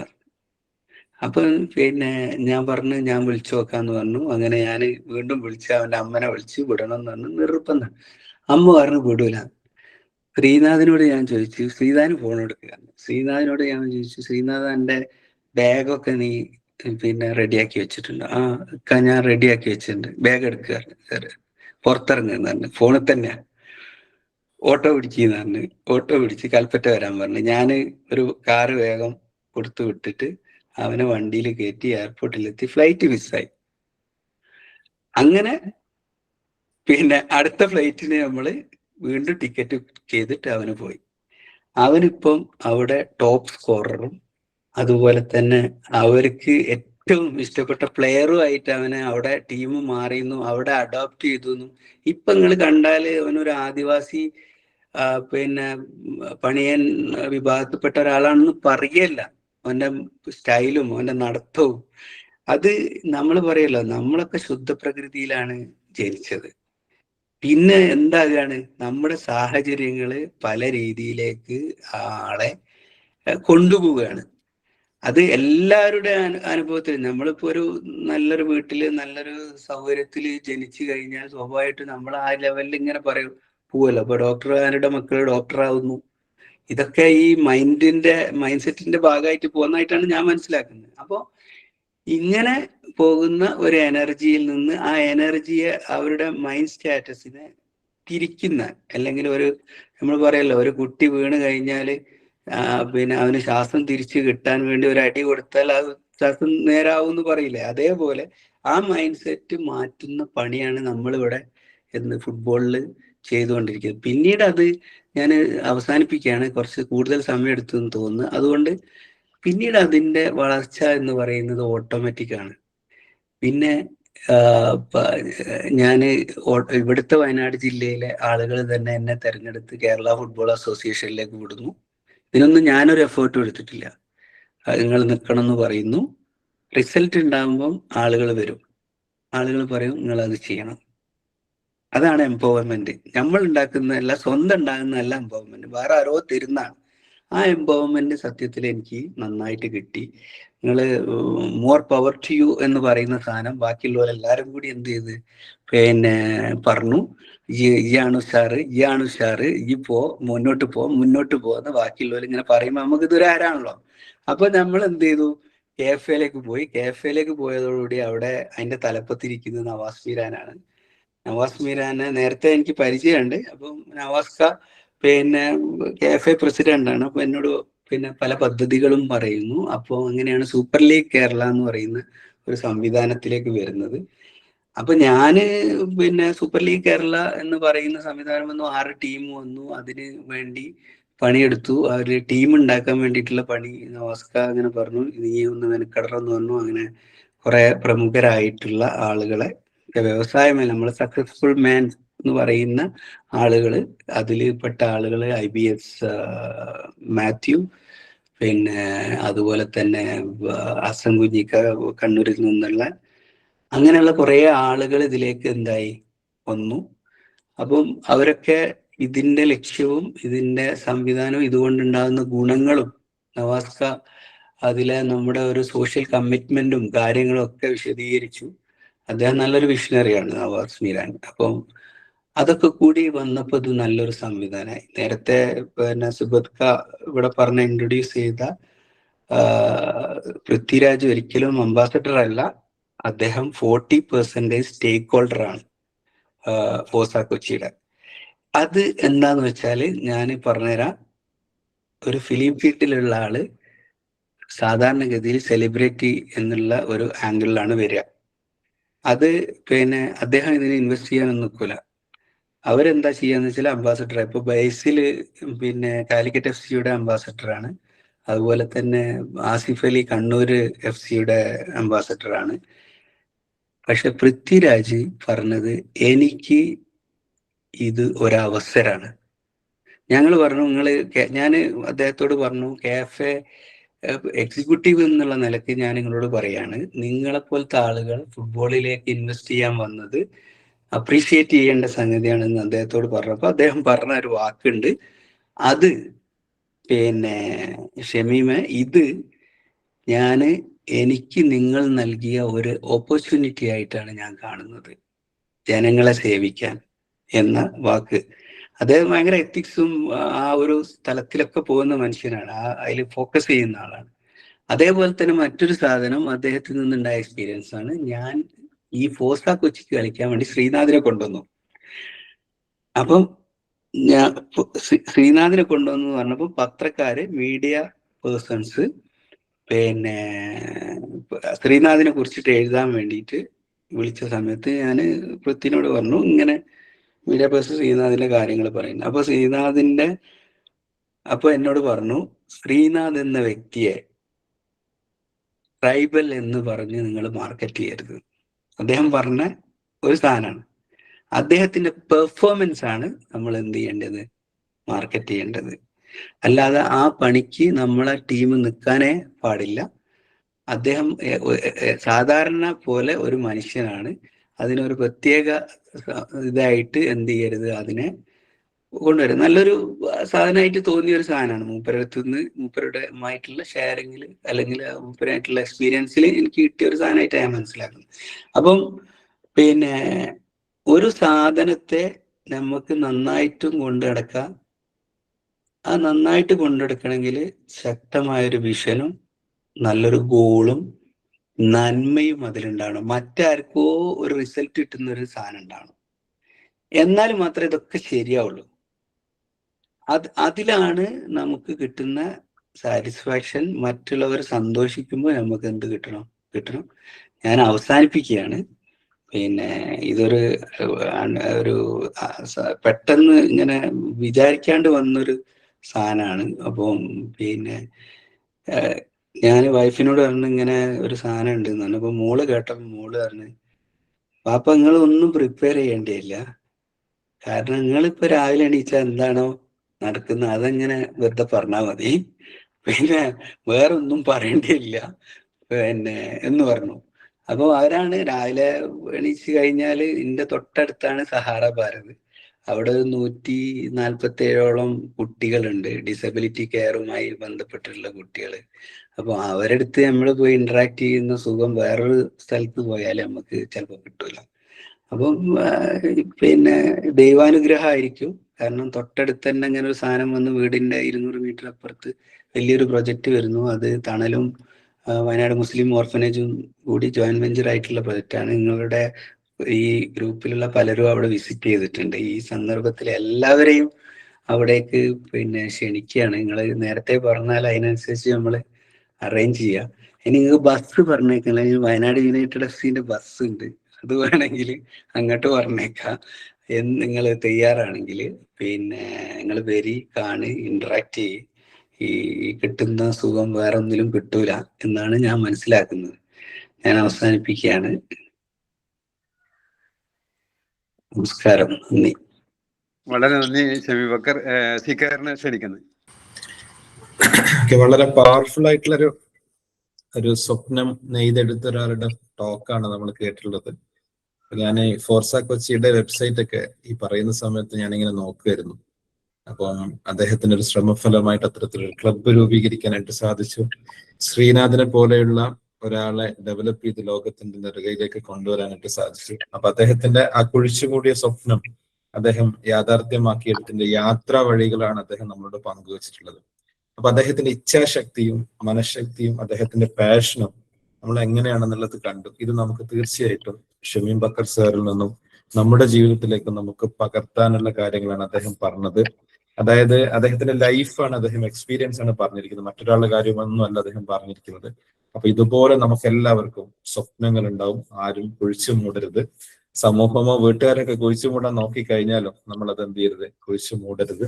ആ സ്വപ്നങ്ങളുടെ പിന്നാലെ നമ്മൾ പോവുക. അത് വലിയ തരത്തിലുള്ള മുന്നേറ്റം നമുക്ക് സൃഷ്ടിക്കാനായിട്ട് സാധിക്കും. അപ്പൊ തീർച്ചയായിട്ടും നമുക്ക് അനുയോജ്യമായിട്ടുള്ള ഒരു ഗസ്റ്റിനെ നമുക്ക് കിട്ടി എന്നുള്ളതിൽ ആ സന്തോഷം എനിക്കുണ്ട്. അദ്ദേഹത്തിന്റെ വാക്കുകളിലൊക്കെ ആ ഒരു തീഷ്ണത നമുക്ക് കാണാനായിട്ട് സാധിച്ചു എന്നുള്ളതാണ്. Thank you. More power to you Shameem sir. ഇങ്ങനെ വന്ന് നല്ലൊരു ടോക്ക് ഞങ്ങൾക്ക് നൽകിയതിൽ വളരെയേറെ സന്തോഷം. ഞങ്ങളുടെ യാത്രയിലും നിങ്ങളുടെയൊക്കെ സപ്പോർട്ടും തീർച്ചയായിട്ടും ഞങ്ങൾക്കും വേണം. ഞങ്ങൾക്കും അത്തരത്തിലുള്ള വലിയ സ്വപ്നങ്ങളുണ്ട്. ആ സ്വപ്നങ്ങൾ ഞങ്ങൾ പലപ്പോഴും ഒരു സൈക്കോളജിക്കൽ പാർക്കൊക്കെ ക്രിയേറ്റ് ചെയ്യണം എന്നുള്ള ആഗ്രഹമൊക്കെ ഞങ്ങൾക്കുണ്ട്. തീർച്ചയായിട്ടും അതുമായി ബന്ധപ്പെട്ട് നമുക്ക് ഭാവിയിലും അസോസിയേറ്റ് ചെയ്യാൻ കഴിയുമെന്നും ഞാൻ പ്രതീക്ഷിക്കുകയാണ്. More power to you. Sibathul സാറെ പ്രത്യേകം അഭിനന്ദിക്കുന്നു. ഇത്തരത്തിലുള്ള ഒരു പവർഫുൾ ആയിട്ടുള്ള ഒരു ഗസ്റ്റിനെ നമുക്ക് വേണ്ടിയിട്ട് കൊണ്ടുവന്നതിൽ. Thank you Shameem Bakker sir. More power to you. More power to thank you sir. മാക്കുൽ മക്കീത്തർ സാർ. ഓക്കെ സാർ, ഒറ്റ കാര്യം ഡയറക്റ്റ് ചോദിക്കണം. ആദ്യം തന്നെ പറയട്ടെ, ശ്രീനാഥിനെ ലോകമറിയുന്ന പ്ലെയറാക്കി ഉയർത്തിയത് അതൊരു ചില്ലറ കാര്യമല്ല, വലിയ കാര്യമാണ്. അതിനൊരു big salute.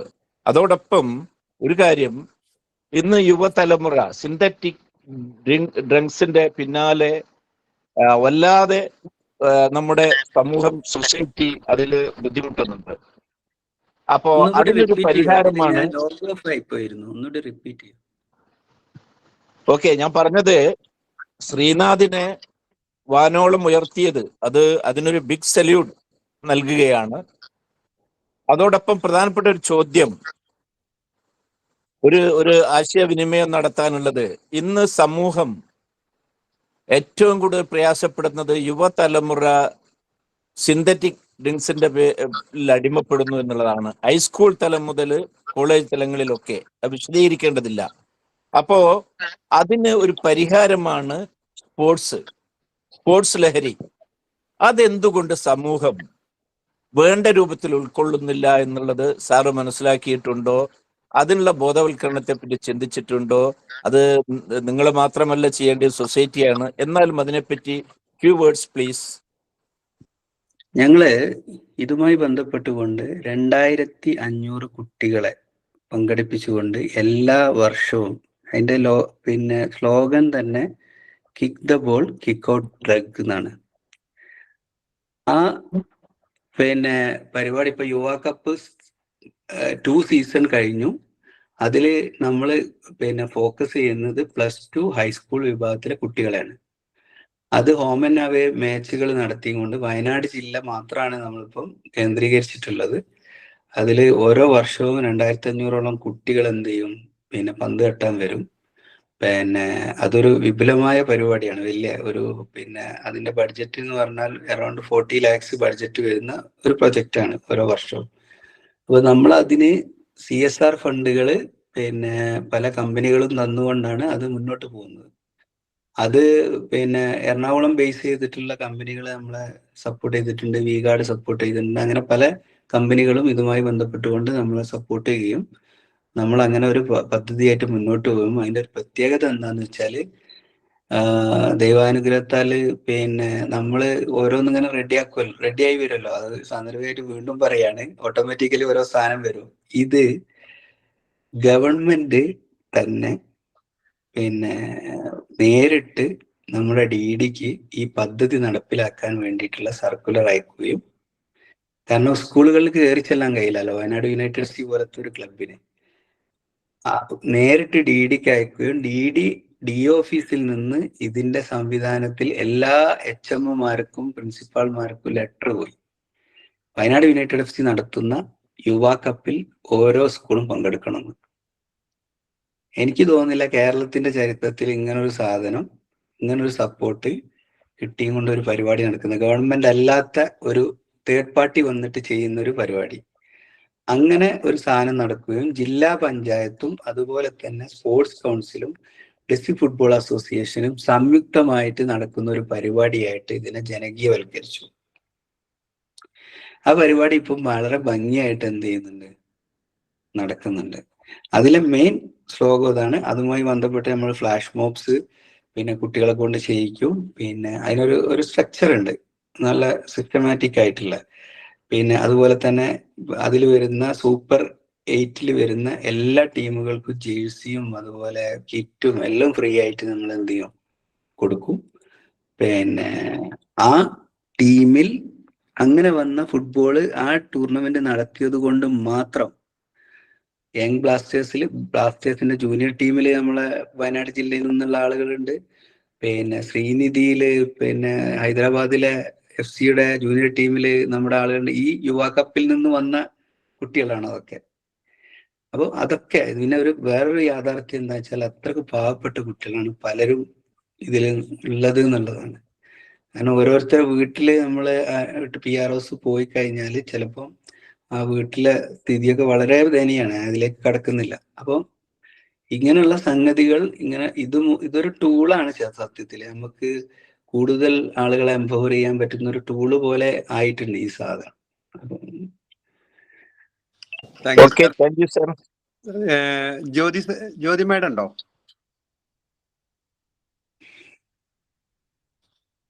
Faisal sir.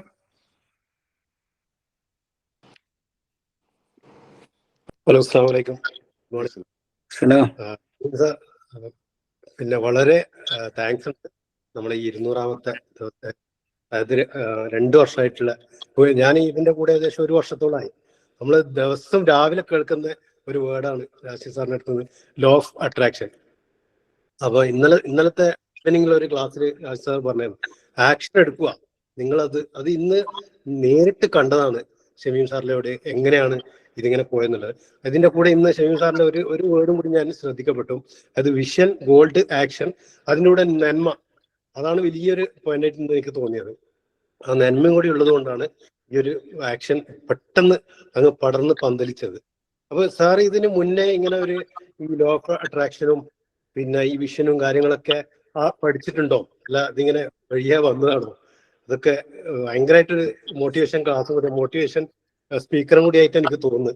Prepare ചെയ്യാതെ ഇതില് ഞാനൊരു കാര്യം പറയാം. നമ്മള് ക്ലാസ്സുകൾ കേൾക്കുന്നത്, ഞാൻ എൻ്റെ ലൈഫിൽ ഞാൻ പറയാണ്, ഞാനൊരു ക്ലാസ്സിൽ ഒരു ട്രെയിനർ ഇങ്ങനെ പറഞ്ഞു, വലിയ ട്രെയിനറാണ്. അപ്പം അദ്ദേഹം പിന്നെ ഓരോ സംഗതികൾ ഇങ്ങനെ ഓരോരുത്തരോട് ഇങ്ങനെ വന്നിട്ട് ഓരോ സാധനം ചോദിക്കുകയാണ്. അപ്പോൾ ചോദിച്ചപ്പോൾ എല്ലാവരും പറഞ്ഞ പോയിന്റ് എന്താ വെച്ചാൽ, അവര് പോയിട്ട് ഇനി ചെയ്യാൻ പോകുന്ന സാധനമാണ് പറയുന്നത്. ക്ലാസ് കേട്ടിട്ട് ചെയ്യാൻ പോകുന്ന സംഗതികളാണ്. എന്ന് വെച്ചാൽ അവര് ക്ലാസ് എടുക്കാൻ പോകുന്നത്, അവര് ട്രെയിനിങ് കൊടുക്കാൻ പോകുന്നത്, അങ്ങനെയുള്ള സാധനങ്ങളാണ്. ഇതൊരു ട്രെയിനി പോലത്തെ ഒരു ട്രെയിനിങ് ആണ്. അപ്പോൾ ട്രെയിനർ എന്നുള്ള നിലക്ക് എന്ത് ചെയ്യും. അപ്പൊ എൻ്റെ അടുത്ത് വന്നപ്പോൾ ഞാൻ പറഞ്ഞു, ഞാൻ വന്നത് എൻ്റെ ജീവിതത്തിൽ ഇതെങ്ങനെ പകർത്താം എന്നതിനെ പറ്റി പഠിക്കാനാണ്. അപ്പോ ഞാന് ഇതൊരാൾക്ക് പറഞ്ഞു കൊടുക്കാൻ ഞാൻ എന്ത് ചെയ്തിട്ടില്ല, അങ്ങനെ തീരുമാനിച്ചിട്ടില്ല. ഞാൻ എൻ്റെ ജീവിതത്തിൽ ഇത് ഉണ്ടാകുമ്പോ ഉണ്ടാകുന്ന മാറ്റം, അതാണ് അവർക്ക് നൽകുന്ന ടീച്ചിങ്സ്. അല്ലാതെ നമ്മൾ ഇങ്ങനെ കുറെ പ്രഭാഷണം നടത്തി കുറെ സാധനം അങ്ങനെ നന്നാകുകയാണെങ്കിൽ, ഞാൻ മനസ്സിലാക്കുന്നത്, പിന്നെ ഞാനൊരു മുസ്ലിം സമുദായത്തിലുള്ള ആളായതുകൊണ്ട് ഞാൻ പറയാണ്, പിന്നെ ഒരാഴ്ചയിലെ നമ്മൾ പള്ളിയിൽ പോയിട്ട് കേൾക്കുന്നുണ്ടല്ലോ, അതേപോലെ ക്രിസ്ത്യൻസ് ആണെങ്കിൽ അങ്ങനെ കേൾക്കുന്നുണ്ടല്ലോ. അങ്ങനെ കേട്ടിട്ട് ഒരു ടീം മൊത്തം നന്നാണെങ്കിൽ നമ്മളാണ് നന്നാകുക എന്നാണ് ഞാൻ പറയാ. ഞാൻ അങ്ങനെ തന്നെ സ്വയം വിമർശനം ഉൾക്കൊണ്ടുകൊണ്ട് പറയാണ്. അതേസമയം കേട്ട സാധനങ്ങൾ നമ്മൾ എങ്ങനെ ആക്ട് ചെയ്യുന്നു, എങ്ങനെയാണ് നമ്മുടെ approach. Knowledge is not power. ഒരിക്കലും പവർ അല്ല. എപ്പോഴാണ് അത് പവർ ആകുന്നത്? ആ നോളജിനെ, ആ അറിവിനെ നമ്മൾ എങ്ങനെ അപ്രോച്ച് ചെയ്യുന്നു എന്നിടത്താണ്. അതിലേക്ക് നമ്മൾ എന്ത് ചെയ്യണം, വരണം. അത് ഇങ്ങനെ കെട്ടിപ്പൂട്ടി വെച്ചിട്ട് ഡോക്ടറേറ്റ് എടുത്തിട്ടൊന്നും ഒരു കാര്യമില്ല. അതിനെ എങ്ങനെ അപ്രോച്ച് ചെയ്യുന്നു എന്നിടത്താണ് ഉള്ളത്. ഡോക്ടറാന്ന് തോന്നുന്നില്ല രാശി സാറ്. അപ്പോ ആ സാധനമാണ് ഇപ്പൊ അദ്ദേഹം നടത്തുന്നത്. അദ്ദേഹത്തിന്റെ അറിവ് മറ്റുള്ളവർക്ക് എങ്ങനെ വളരെ സിമ്പിളായിട്ട് പിന്നെ കൊടുക്കാം എന്ന സാധനവും ഈ ഒരു സംഗതിയാണല്ലോ. രാവിലെ 7 മണിക്ക് എന്ന് പറയുന്നത് ഞാൻ ആലോചിക്കുക വർക്കൗട്ടിനെ പറ്റിയിട്ടാണ് ഞാൻ ആലോചിക്കുക. പക്ഷെ ഇന്ന് ആലോചിപ്പിച്ചത് ഇങ്ങനെ ഒരു സാധനവും 7 മണിക്ക് നടത്താം എന്നത് ഇപ്പൊ നിങ്ങളാണ് പഠിപ്പിച്ചു തന്നത്. ഞാൻ ഇപ്പോൾ ഇവിടെ 5:30 ക്ലാസ് തുടങ്ങിയല്ലോ. ഓ മാഷാ അല്ലാ, മാഷാ താങ്ക് യു സർ. ഒരാളെ അഡ്രസ് ചെയ്തിട്ടുണ്ട്. നമസ്കാരം. റാസി സാറിന്റെ 5 ദിവസമായിട്ടുള്ള ക്ലാസ് കണ്ടിന്യൂ ആയിട്ട് പോകുന്നുണ്ട്.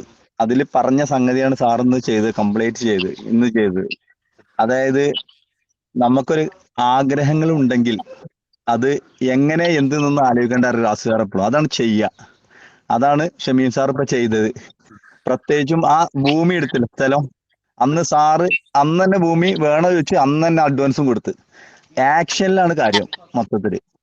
റാസി സാർ എപ്പോഴും പറയും നമ്മളിത് ആലോചിച്ച് അങ്ങനെ പോകും.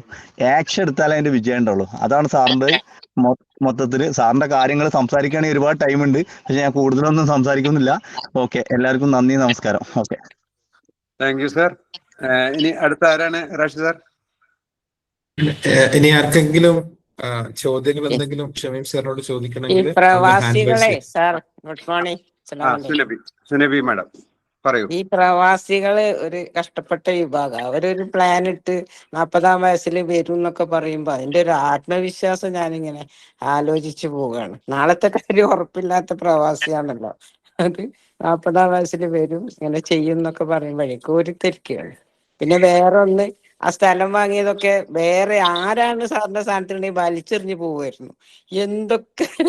എന്തൊക്കെ തരണം ചെയ്തിട്ടാണ് ആ സ്ഥലത്തിലേക്ക് എത്തിയതെന്ന് വിചാരിക്കാൻ കഴിയുന്നില്ല.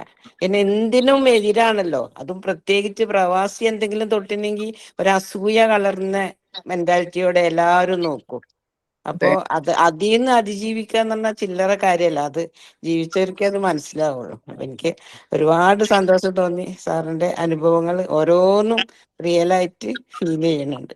ഞങ്ങൾക്കിത് സാറ് തരുന്ന ക്ലാസിന്റെ ഒരു ഭാഗം സാറ് അനുഭവത്തിലും പറഞ്ഞു. സന്തോഷം സാർ, സന്തോഷം. ഇതിലെ ഈ പ്രവാസ ജീവിതത്തിലെ ഇങ്ങനെ ഞാൻ മാത്രല്ല, പിന്നെ ഇങ്ങനെ വരുന്ന ഒരു 10-15 ആളെ എനിക്കറിയാം. ഇങ്ങനെ പ്ലാൻ ചെയ്ത് പിന്നെ അവര് തിരിച്ചു വരുന്നു, ഇത്ര കാലം നിൽക്കുള്ളൂ എന്ന് പറഞ്ഞിട്ട്. ആ ഒരു സെറ്റിലേക്ക് പലരും വന്നു കഴിഞ്ഞാല് അവരെ ലൈഫിൽ പല സാധനങ്ങളും ഉണ്ടാവും. ആ ഒരു നിലക്കുള്ള അച്ചീവ്മെന്റിലേക്ക് അവര് കംപ്ലീറ്റ് കൊണ്ടുവരും. പിന്നെ അവരുടെ സ്പെൻഡിങ് ആണെങ്കിലും അവരുടെ ഇൻവെസ്റ്റ്മെന്റ് ആണെങ്കിലും അങ്ങനത്തെ ഒരു തലത്തിലേക്ക് അവർ കൊണ്ടുവരും. ആ ഒരു ശരിക്കും പ്രവാസ ലോകം ഇപ്പം ഫേസ് ചെയ്യുന്ന ഒരു ഇഷ്യൂ ആയിട്ടാണ് പിന്നെ ഞാൻ മനസ്സിലാക്കുന്നത്. പിന്നെ വേറെ ഒന്നുണ്ട് കേട്ടോ, നാട്ടിൽ വന്ന് ജീവിക്കണം, ഇങ്ങനത്തെ സ്ട്രഗിളിങ്ങും ഇങ്ങനത്തെ ഇന്ററാക്ഷൻസും ഒക്കെ വേണ്ടി വരും എന്നുള്ള ബോധവും അതിനോടൊപ്പം വേണം. അങ്ങനെയൊക്കെ ആഗ്രഹിക്കുന്ന ആൾക്കാർക്ക് ഇത് പറ്റുള്ളൂ. കാരണം ഇവിടെ വന്നു കഴിഞ്ഞാൽ ഇവിടെ ഒരു സാധനം, ഒരു സംരംഭം കൊണ്ടുപോകണമെങ്കിൽ ഭയങ്കര ബുദ്ധിമുട്ടാണ്, ഗൾഫിലെ മാതിരിയല്ല. അപ്പം അങ്ങനത്തെ വിഷയങ്ങളൊക്കെ ഇതിന്റെ കൂടെ ഉണ്ടാവും. പിന്നെ നമുക്കൊരു സിമ്പിൾ സാധനം എന്താണെന്ന് വെച്ചാൽ നമ്മളെ മൈൻഡ് സെറ്റ് കറക്റ്റ് ആക്കാൻ, അത് അവരെ എതിർക്കുന്നത് അവർക്ക് വിവരമില്ലായിട്ടാണ് എന്ന് മനസ്സിലാക്കിയാൽ എന്താവും, പ്രശ്നം തീരും. അതല്ല ഒരു അതിൻ്റെ അങ്ങനെ ഇതാക്കി ഒരു വലിയ ആളാകാനാണ്, അതാകാനാണ്, ഇതാകാനാണെന്ന് നമ്മൾ ചിന്തിച്ചാൽ നമ്മളെ പരിപാടി നടക്കൂല. മറിച്ച് നമ്മൾ ചിന്തിക്കുക, അതൊന്നും നടത്തിക്കോട്ടെ, അവനത് ചെയ്തോട്ടെ, എവിടം വരെ എത്തും. ഇതില് നിയമങ്ങളെ കുറിച്ച് ശരിയായ ധാരണ ഉണ്ടെങ്കിൽ ഇവിടെ നമുക്ക് മനസ്സമാധാനത്തിൽ എന്ത് ചെയ്യുക, കാര്യങ്ങളായിട്ട് മുന്നോട്ട് പോവാം.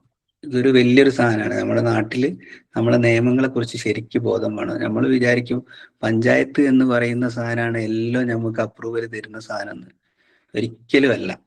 ഞാനത് പറയാണ്, അതൊരു ബോഡിയാണ്. ആ ബോഡി എന്ന് പറഞ്ഞാൽ എല്ലാ ലൈസൻസും ഉണ്ടെങ്കിൽ കാര്യങ്ങൾ കൊടുക്കാൻ അപ്രൂവ് ചെയ്യാനുള്ള ബോഡിയാണ്, അല്ലാത്തൊരു ബോഡിയേ അല്ല.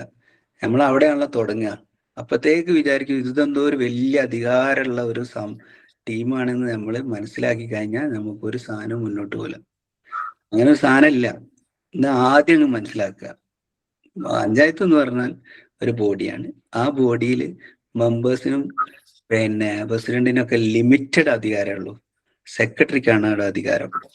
ആ സെക്രട്ടറിക്കാണ് അധികാരം എന്നുള്ളത് മനസ്സിലാകുമ്പോൾ നമ്മൾ സെക്രട്ടറിന്റെ അടുത്തേ പോവുള്ളൂ, സെക്രട്ടറിയുടെ കാര്യങ്ങൾ പറയുള്ളൂ. നിങ്ങൾ ചെയ്തില്ല, നിങ്ങൾക്കാണ് അത് പ്രശ്നം എന്ന് നമ്മൾ പറയും. അതേസമയം ഇത് വെറുതെ കെട്ടിക്കുടുങ്ങിയിട്ട് മെമ്പർമാരെടുത്തും പ്രസിഡന്റുമാരെടുത്തും മറ്റുള്ളടത്തും നമ്മൾ വെട്ടി. ഇതിൽ പ്രസിഡന്റോ സെക്രട്ടറിമാരോ അല്ലെങ്കിൽ മെമ്പേഴ്സോ ഉണ്ടെങ്കിൽ ക്ഷമിക്കണം കേട്ടോ, ഞാൻ ഇതിന്റെ യാഥാർത്ഥ്യമാണ് പറയുന്നത്. എൻ്റെ ജീവിതത്തിലെ എക്സ്പീരിയൻസ് ആണ് ഞാൻ ഇവിടെ ഷെയർ ചെയ്യുന്നത്. അപ്പോൾ ഇങ്ങനെയൊക്കെ തെറ്റിദ്ധരിച്ചിട്ട് നമ്മൾ എന്ത് ചെയ്യും, മെമ്പറോട് പറയും, പ്രസിഡന്റ് വൈസ് പ്രസിഡന്റ് അയിമ കെട്ടിക്കൊടുക്കും. അവിടുത്തെ ഓഫീസേഴ്സിനോട് നമ്മൾ കാര്യം പറയാം, അവർക്ക് നമ്മളാണ് ശമ്പളം കൊടുക്കുന്നത്, അവരോട് കാര്യങ്ങൾ പറഞ്ഞിട്ട് കൈകാര്യം ചെയ്യും. ഈ ഗ്രൗണ്ടിന്റെ കാര്യത്തിലാണെങ്കിലും ബാക്കിയുള്ളവർ മൊത്തം എതിർത്തപ്പം സെക്രട്ടറി പറഞ്ഞു എൻ്റെ പണി പോകുന്ന പ്രശ്നമാണ്, എനിക്കിതിനെതിരായിട്ട് എഴുതാൻ പറ്റില്ല. അതാണ് പവർ. അപ്പൊ ആ ഒരു സാധനത്തിലാണ് എന്താണ് പിന്നെ നമ്മള് പണിയെടുക്കണ്ട ഇങ്ങനത്തെ കാര്യങ്ങളുമായിട്ട് ബന്ധപ്പെട്ട്. സാന്ദർഭികമായിട്ട് പറഞ്ഞ കേട്ടോ, വിയോജിപ്പുള്ള ആളുകളൊക്കെ താങ്ക് യു ഉണ്ടാവും. സർ. ഉമ്മു ഷബീബ സംസാരിക്കണ്ടോ? ജമീല ടീച്ചർ ഹാൻഡ് റൈസ് ചെയ്തിട്ടുണ്ടല്ലോ. ജമീല ടീച്ചർ ക്ലോസ് ചെയ്തോട്ടെ അല്ലേ സാറേ? ഗ്രാറ്റിറ്റ്യൂഡ്. ഓക്കെ ഷബീബ മാം സംസാരിച്ചോട്ടെ സാർ ആദ്യം. ഷമീം സാർ, ഞങ്ങള് 4 ദിവസമായിട്ട് റാഷിദ് സാറിന്റെ ഒരു സ്പെഷ്യൽ സെഷൻ ഇങ്ങനെ നടന്നുകൊണ്ടിരിക്കുന്നുണ്ട്. അപ്പൊ അതിന് സാർ നിങ്ങൾ നേരത്തെ പറഞ്ഞ പോലെ പഠിച്ചവനായിട്ട് എവിടുന്നോ കൊണ്ടുതന്നതാന്ന് തോന്നുന്നുണ്ട് നിങ്ങളെ ഞങ്ങൾക്ക്. കാരണം സാറ് റാഷിദ് സാർ ചെയ്തുകൊണ്ടിരിക്കുന്ന ഒരു തിയറി സെഷന്റെ ഒരു ലാബായിട്ടാണ്, ഒരു പ്രാക്ടിക്കൽ സെഷൻ ആയിട്ടാണ് സാറിന്റെ വാക്കുകളെ ഞങ്ങൾക്ക് എക്സ്പീരിയൻസ് ചെയ്തത്. ഒരു കാര്യം ചോദിക്കാൻ ഉള്ളത്, വയനാട്ടിലെ മുത്തങ്ങയിലെ ഫോറസ്റ്റ് ഡിപ്പാർട്ട്മെന്റിൽ വർക്ക് ചെയ്ത മുഫീദ് മോൻ സാറ് അറിയുമോ? സാറിനെ കോണ്ടാക്ട് ചെയ്തിട്ടുണ്ടോ എന്ന് അറിയില്ല. അറിയാമോ? ഞാൻ അവിടെ സൂചിപ്പിക്കാൻ കാര്യം, അവര് കുറച്ച് വർഷങ്ങളായിട്ട് ഡിപ്പാർട്ട്മെന്റിൽ ഉണ്ട്, ഒരു 7-8 വർഷമായിട്ട്. അപ്പൊ തുടക്കം മുതലേ ഈ ട്രൈബൽ സ്റ്റുഡൻസിനെ വല്ലാതെ എംപവർ ചെയ്യുന്ന, അവർക്ക് ഓഫീസിലേക്ക് അവരെ കൂടെ ഇരുത്തിയിട്ട് ട്യൂഷൻ കൊടുത്ത്, മുഫീദ് മോൻ സ്പോർട്സിലൂടെ ജോലിയിൽ എത്തിയ ആളാണ്. അപ്പോൾ മലപ്പുറംകാരനാണ്. അപ്പൊ ഈ കുട്ടികളെ എപ്പോഴും മോർണിംഗിൽ അവരെ ചേർത്ത് പിടിച്ച് സ്പോർട്സിലേക്ക് കൊണ്ടുവരാൻ വേണ്ടിയിട്ട്, അതിലൂടെ ജോലിയിൽ എത്തിക്കാൻ വേണ്ടി സാറിന്റെ ഈ ഒരു വിഷൻ ഉള്ള ആളാണ് അവര്. അതെ, ഞാൻ പറയാം അതും കൂടെ സൂചിപ്പിക്കാൻ വേണ്ടിയിട്ടായിരുന്നു. സാറിന്റെ നമ്പർ കൊടുത്തിട്ട് പറയാം. അത് വലിയൊരു ഒരു ഓപ്പണിംഗ് ആയിരിക്കും തോന്നുന്നു. Thank you. അപ്പൊ സിക്കർ സാർ ഇനി ക്ലോസിംഗ് അല്ലേ? ഔട്ട് ഓഫ് താങ്ക്സ് അല്ലേ ജമീൽ ടീച്ചർ? സനീജ എന്ന് പറഞ്ഞ സനീജ സംസാരിക്കണ്ടോ? ഞാൻ പെട്ടെന്ന് പറഞ്ഞ് അവസാനിപ്പിക്കാം സർ. സാധാരണ നമ്മളൊരു സെഷൻ എടുക്കുമ്പോൾ ഒരു 40 മിനിറ്റ്സിൽ കൂടുതലായാൽ നമുക്ക് ബോറടിക്കും. അതാ എത്ര വലിയ കഴിവുള്ള ആളാണെങ്കിലും. പക്ഷേ ഇത് 1 മണിക്കൂർ 1.25 മണിക്കൂർ പോയത് അറിഞ്ഞില്ല. Shameem sir, you are a great storyteller also. എന്നുവെച്ചാൽ ആ 2000 മുതൽ ഞങ്ങളെ താങ്കളുടെ ജീവിതത്തിനൊപ്പം കൂടെ നടത്തി എന്നുള്ളതാ. അതൊരു വലിയ ഒരു അപ്രിസിയേഷൻ സാറിന്. രണ്ടാമത് ശ്രീനാഥ് പോലത്തെ ഒരു ആളുടെ ഒരു പേഴ്സണാലിറ്റീനെ ഞങ്ങളുടെ മുമ്പിൽ അവതരിപ്പിച്ചത്. സാർ, എൻ്റെ ഒരു റിക്വസ്റ്റ്, സാർ ഇതിങ്ങനെ ഒരു ചെറിയൊരു, നമ്മളിപ്പോൾ ഇത്രയുള്ള പാർട്ടിസിപ്പൻസിനെ അത് കേട്ടിട്ടുള്ളൂ. താങ്കൾക്ക് ഇൻസ്റ്റാഗ്രാമോ യൂട്യൂബ് ചാനലോ ഒക്കെ ഉണ്ടാവുമായിരിക്കും. അതിലൂടെ ഇങ്ങനത്തെ പേഴ്സണാലിറ്റീസിനെ താങ്കളൊന്ന് പ്രൊജക്റ്റ് ചെയ്യുക, കാണിക്കുക. പ്രത്യേകിച്ച് ഇൻസ്റ്റാഗ്രാം ഞാൻ പറയാൻ കാരണം, യങ്സ്റ്റേഴ്സ് വളരെയധികം ഫോളോ ചെയ്യുന്നത് അതാണ്. ഇപ്പം ഈ പറഞ്ഞത് താങ്കൾ ഒരു റീൽസ് പോലെയോ അല്ലെങ്കിൽ ഒന്ന് ഷോർട്ട് ആക്കിയിട്ട് അതിൽ കാണിച്ചു കഴിഞ്ഞാൽ എത്രയോ കുട്ടികൾക്ക് എനിക്ക് ഇത് കുറെ റിലേറ്റ് ചെയ്യാൻ പറ്റും സാർ പറഞ്ഞത്. എൻ്റെ ഹസ്ബൻഡിന്റെ വീട് ഏലൂരാണ്. ഫാക്ടറികളും FSIT ഒക്കെ ഉള്ള സ്ഥലത്ത്. അവിടുത്തെ ഒരു വലിയ പറമ്പ് അത് ടേക്ക് ഓവർ ചെയ്തിട്ട് ഓണർ അങ്ങോട്ട് അടച്ചു കെട്ടി. സാർ ചെയ്തതിന്റെ നേരെ ഓപ്പോസിറ്റ്. ഓണർ അങ്ങോട്ട് അടച്ചു കെട്ടിയതോടുകൂടി ഇപ്പൊ അവിടെ ഡ്രഗ് അഡിക്ഷൻ ഭയങ്കര കൂടുതലാണെന്ന് ഞാൻ അറിഞ്ഞത്. അപ്പോ യങ്സ്റ്റേഴ്സ് വഴിതെറ്റിപ്പോവുക ചെയ്തത്. അപ്പോ ഏതായാലും ഞങ്ങളിത് അവിടെ ഇതൊരു ഇതായിട്ട് പ്രോജക്റ്റ് പോലെ താങ്കൾ ചെയ്തത് അവിടെയും ചെയ്യാൻ പറ്റുമെന്ന് നമ്മൾ മാക്സിമം ശ്രമിക്കും. Okay, thank you so much sir. More power to you. അവിടെ ഫോഴ്സാ കൊച്ചിനുള്ള സപ്പോർട്ടും തരും. ഓ, thank you so much. Thank you sir. Jameela teacher. Lalitha ma'am hand raise ചെയ്തിട്ടുണ്ട് സാർ. ഒറ്റ വാചകം. പിന്നെ എന്താ ഇന്ന് നമ്മുടെ ഈ പ്ലാറ്റ്ഫോമിൽ വരും വലിയ ഒരു വിജയകഥ നമ്മുടെ മുന്നിൽ കാഴ്ചവെക്കുകയും ചെയ്ത ഷമീം ബക്കർ സാറിന് ഒരുപാട് അഭിനന്ദനങ്ങളും ആശംസകളും അർപ്പിക്കുന്നു. Thank you. More power to U.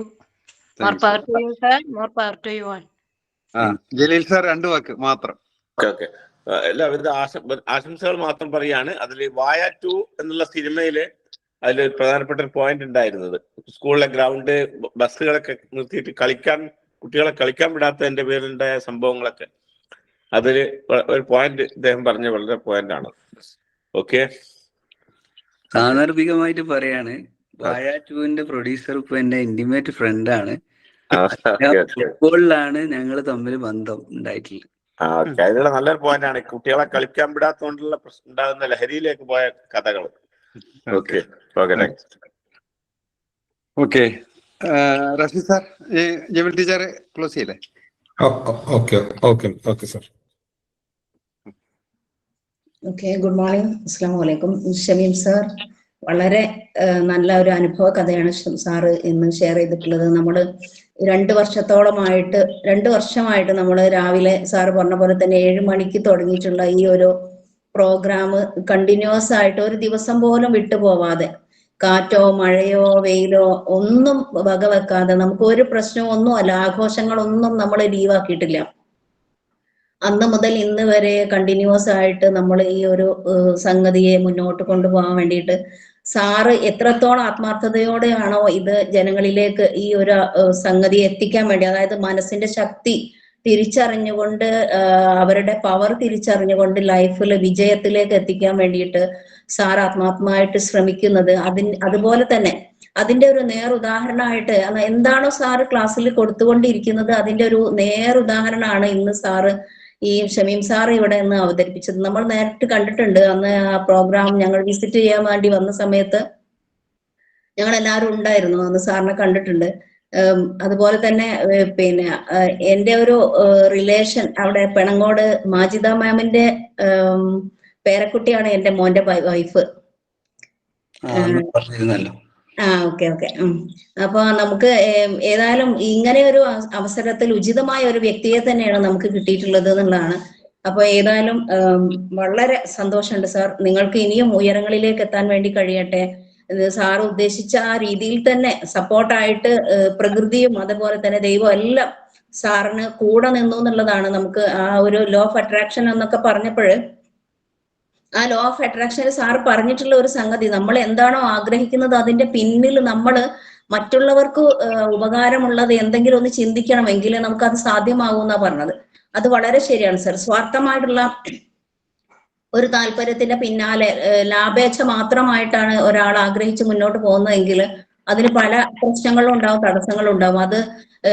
അതിന് മറിച്ച് ചിന്തിച്ചുകൊണ്ട് നമുക്ക് എൻ്റെ ഈ ഒരു സംരംഭം അല്ലെങ്കിൽ എൻ്റെ ഈ പ്രയത്നം മറ്റുള്ളവർക്കും കൂടി ഉപകാരമാവണം, അങ്ങനെ ഒരു ചിന്തയോടുകൂടി നമ്മൾ മുന്നോട്ട് പോകുമ്പോൾ അതിന് ഉചിതമായിട്ടുള്ള എല്ലാ കാര്യങ്ങളും നമുക്ക് അനുകൂലമായി വരും എന്നുള്ളതാണ്.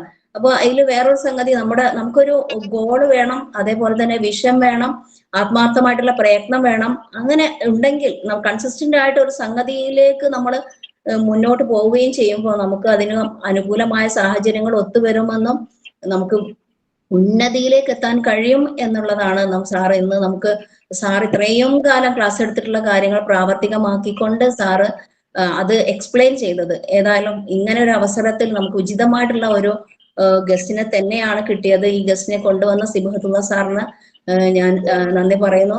ഈ ഒരു പ്രോഗ്രാമിൽ ഇത്രയും വിശദമായി സാറിന്റെ അനുഭവ കഥകൾ ഷെയർ ചെയ്തിട്ടുള്ള ഷമീം സാറിന് ഹൃദയത്തിന്റെ അടിത്തട്ടിൽ നിന്ന് ഞാൻ നന്ദി പറയുകയാണ്. അതുപോലെ തന്നെ ഇത്രയും ദിവസം ഈ കണ്ടിന്യൂസ് ആയിട്ട് ഈ ക്ലാസ് മുന്നോട്ട് കൊണ്ടുപോകുന്ന റാഷിദ് സാറിനും ഈ എനർജി ഹബിന്റെ chairman Zainuddin sir, secretary Faisal sir, എല്ലാവർക്കും, ടീം അംഗങ്ങൾ എല്ലാവർക്കും, അതുപോലെ തന്നെ ഈ 2 ദിവസമായിട്ട് ക്ലാസ് കണ്ടിന്യൂസ് ആയിട്ട് കേട്ടുകൊണ്ടിരിക്കുന്ന എല്ലാവർക്കും, കുറച്ചു പേരൊക്കെ വന്ന് പോയിട്ടുണ്ട്, പക്ഷെ ഇപ്പോഴും സ്ഥിരമായിട്ട് ഈ ക്ലാസ് കേൾക്കാൻ വേണ്ടി ആളുകൾ വരുന്നത് കൊണ്ടാണല്ലോ നമുക്ക് ഇങ്ങനെ ഒരു സംഗതി ചെയ്ത് മുന്നോട്ട് പോവാൻ പറ്റുന്നത്. അപ്പൊ എല്ലാവർക്കും ഹൃദയത്തിന്റെ അടിത്തട്ടിൽ നിന്ന് ഞാൻ നന്ദി രേഖപ്പെടുത്തുകയാണ്. More power to you all. Have a nice day. See you tomorrow. Okay.